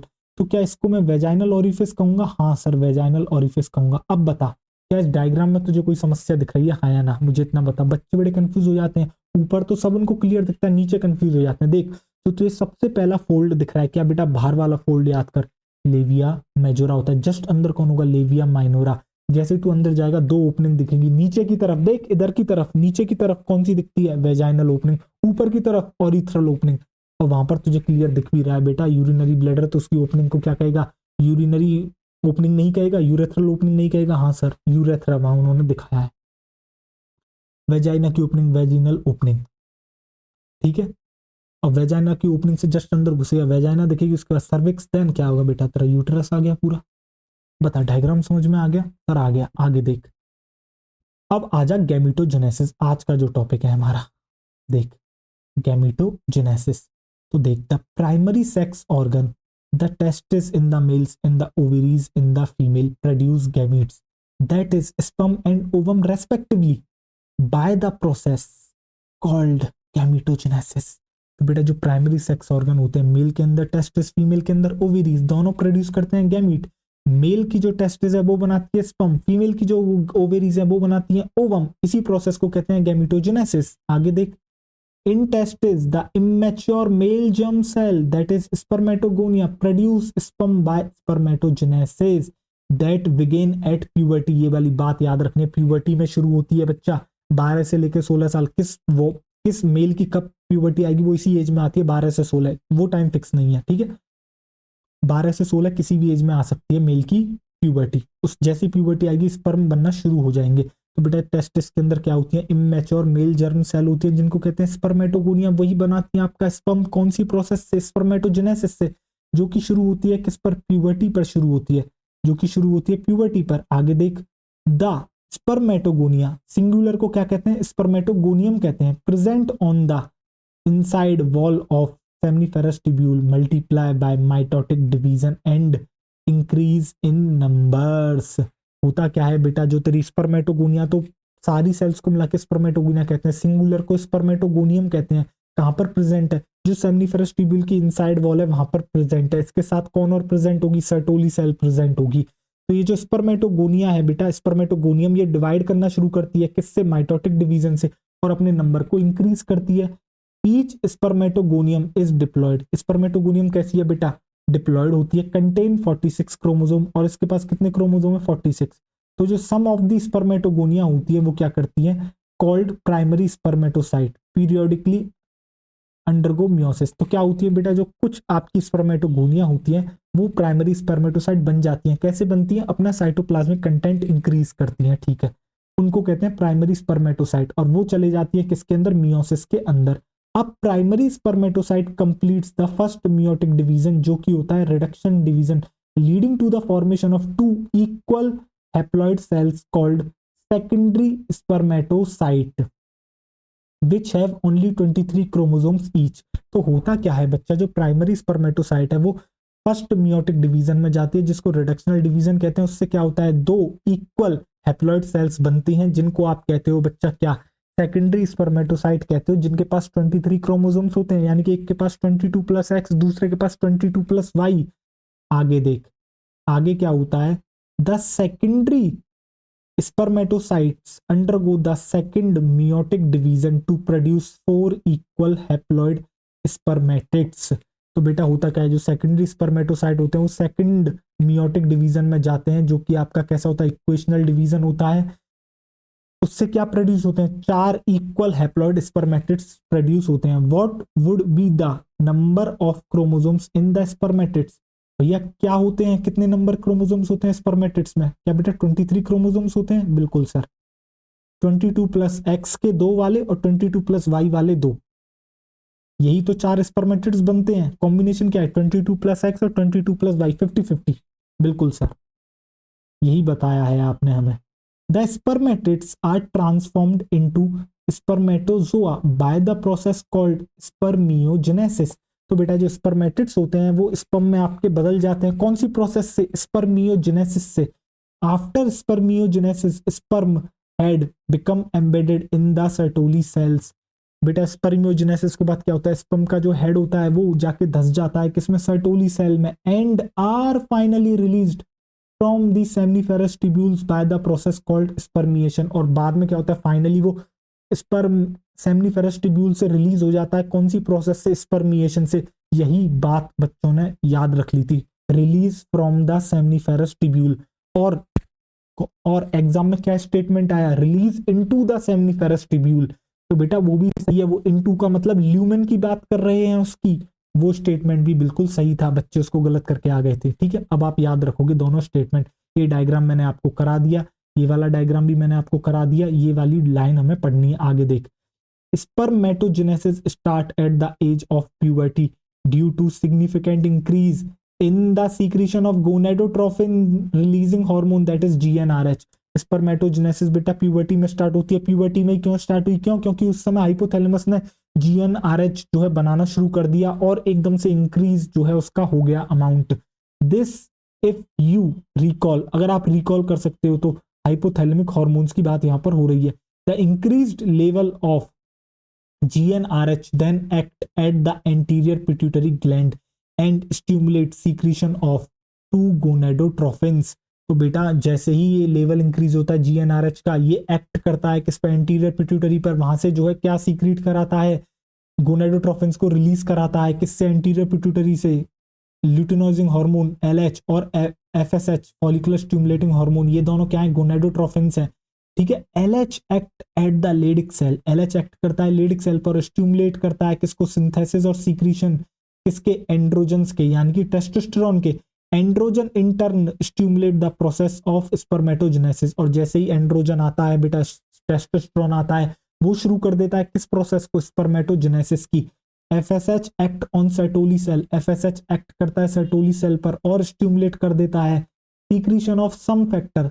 ये जो सम फैक्टर की बात कर रहे हैं बेटा, ये SMF की बात कर रहे हैं, स्पर्म मैचुरेशन की फैक्टर की, जो कि हेल्प करता है किस प्रोसेस में, स्पर्मियोजेनेसिस की प्रोसेस में। बताओ बेटा, एनसीईआरटी ने नेगेटिव फीडबैक की बात नहीं करी है, वो हमने आपको एक्स्ट्रा बताया है, बट विश्वास करना, नेगेटिव फीडबैक याद करना जरूरी है, याद रखो उस बात को, ठीक है। कभी भी कोई अच्छा क्वेश्चन किसी को बनाना होगा, वो वहीं से उठा के बना देगा, और याद करने में कुछ है नहीं उसके अंदर, कुछ एक्स्ट्रा आपने लिखा, कितना लिखा, बस 2 एरो बनाए हैं आपने एक्स्ट्रा में, इसके अलावा और कुछ नहीं है। तो मेरे ख्याल से तो एनसीईआरटी हो गई। आगे जो है बिल्कुल इस स्पम का जो है स्ट्रक्चर दे रखा है। चलो तो बच्चों, थैंक यू सो मच, आपने लेक्चर यहाँ तक अटेंड करा। आज हम सोच के तो आए थे कि स्ट्रक्चर ऑफ स्पम भी आपको पढ़ाएंगे, बट वो हो ना सका, बट कोई ना, अगर वो ना हो सका तो यही शायद खुदा को आज मंजूर था। तो मिलता हूं मैं आपसे अगले लेक्चर में, तब तक आप अपना ढेर सारा ख्याल रखें, पढ़ाई करते रहें। All the very best. मिलता हूं अगले लेक्चर में, और उम्मीद करता हूं स्पर्मेटोजेनेसिस में मजा आया होगा। अगर आज स्पर्मेटोजेनेसिस और हार्मोनल कंट्रोल में आपको 10 टाइम्स मजा आया है, तो oogenesis में आपको 1000 टाइम मजा आएगा, 1000 टाइम मजा आएगा। याद रखना इस बात को, जो बोल रहा हूं ना 1000 टाइम, क्यों बोल रहा हूं, क्योंकि नहीं समझ में आती बच्चों को oogenesis, लटक जाते हैं बच्चे। समझाएंगे, बहुत अच्छे से समझाएंगे। मिलता हूं अगले लेक्चर में, तब तक ख्याल रखिए, पढ़ाई करते रहिए। All the very best.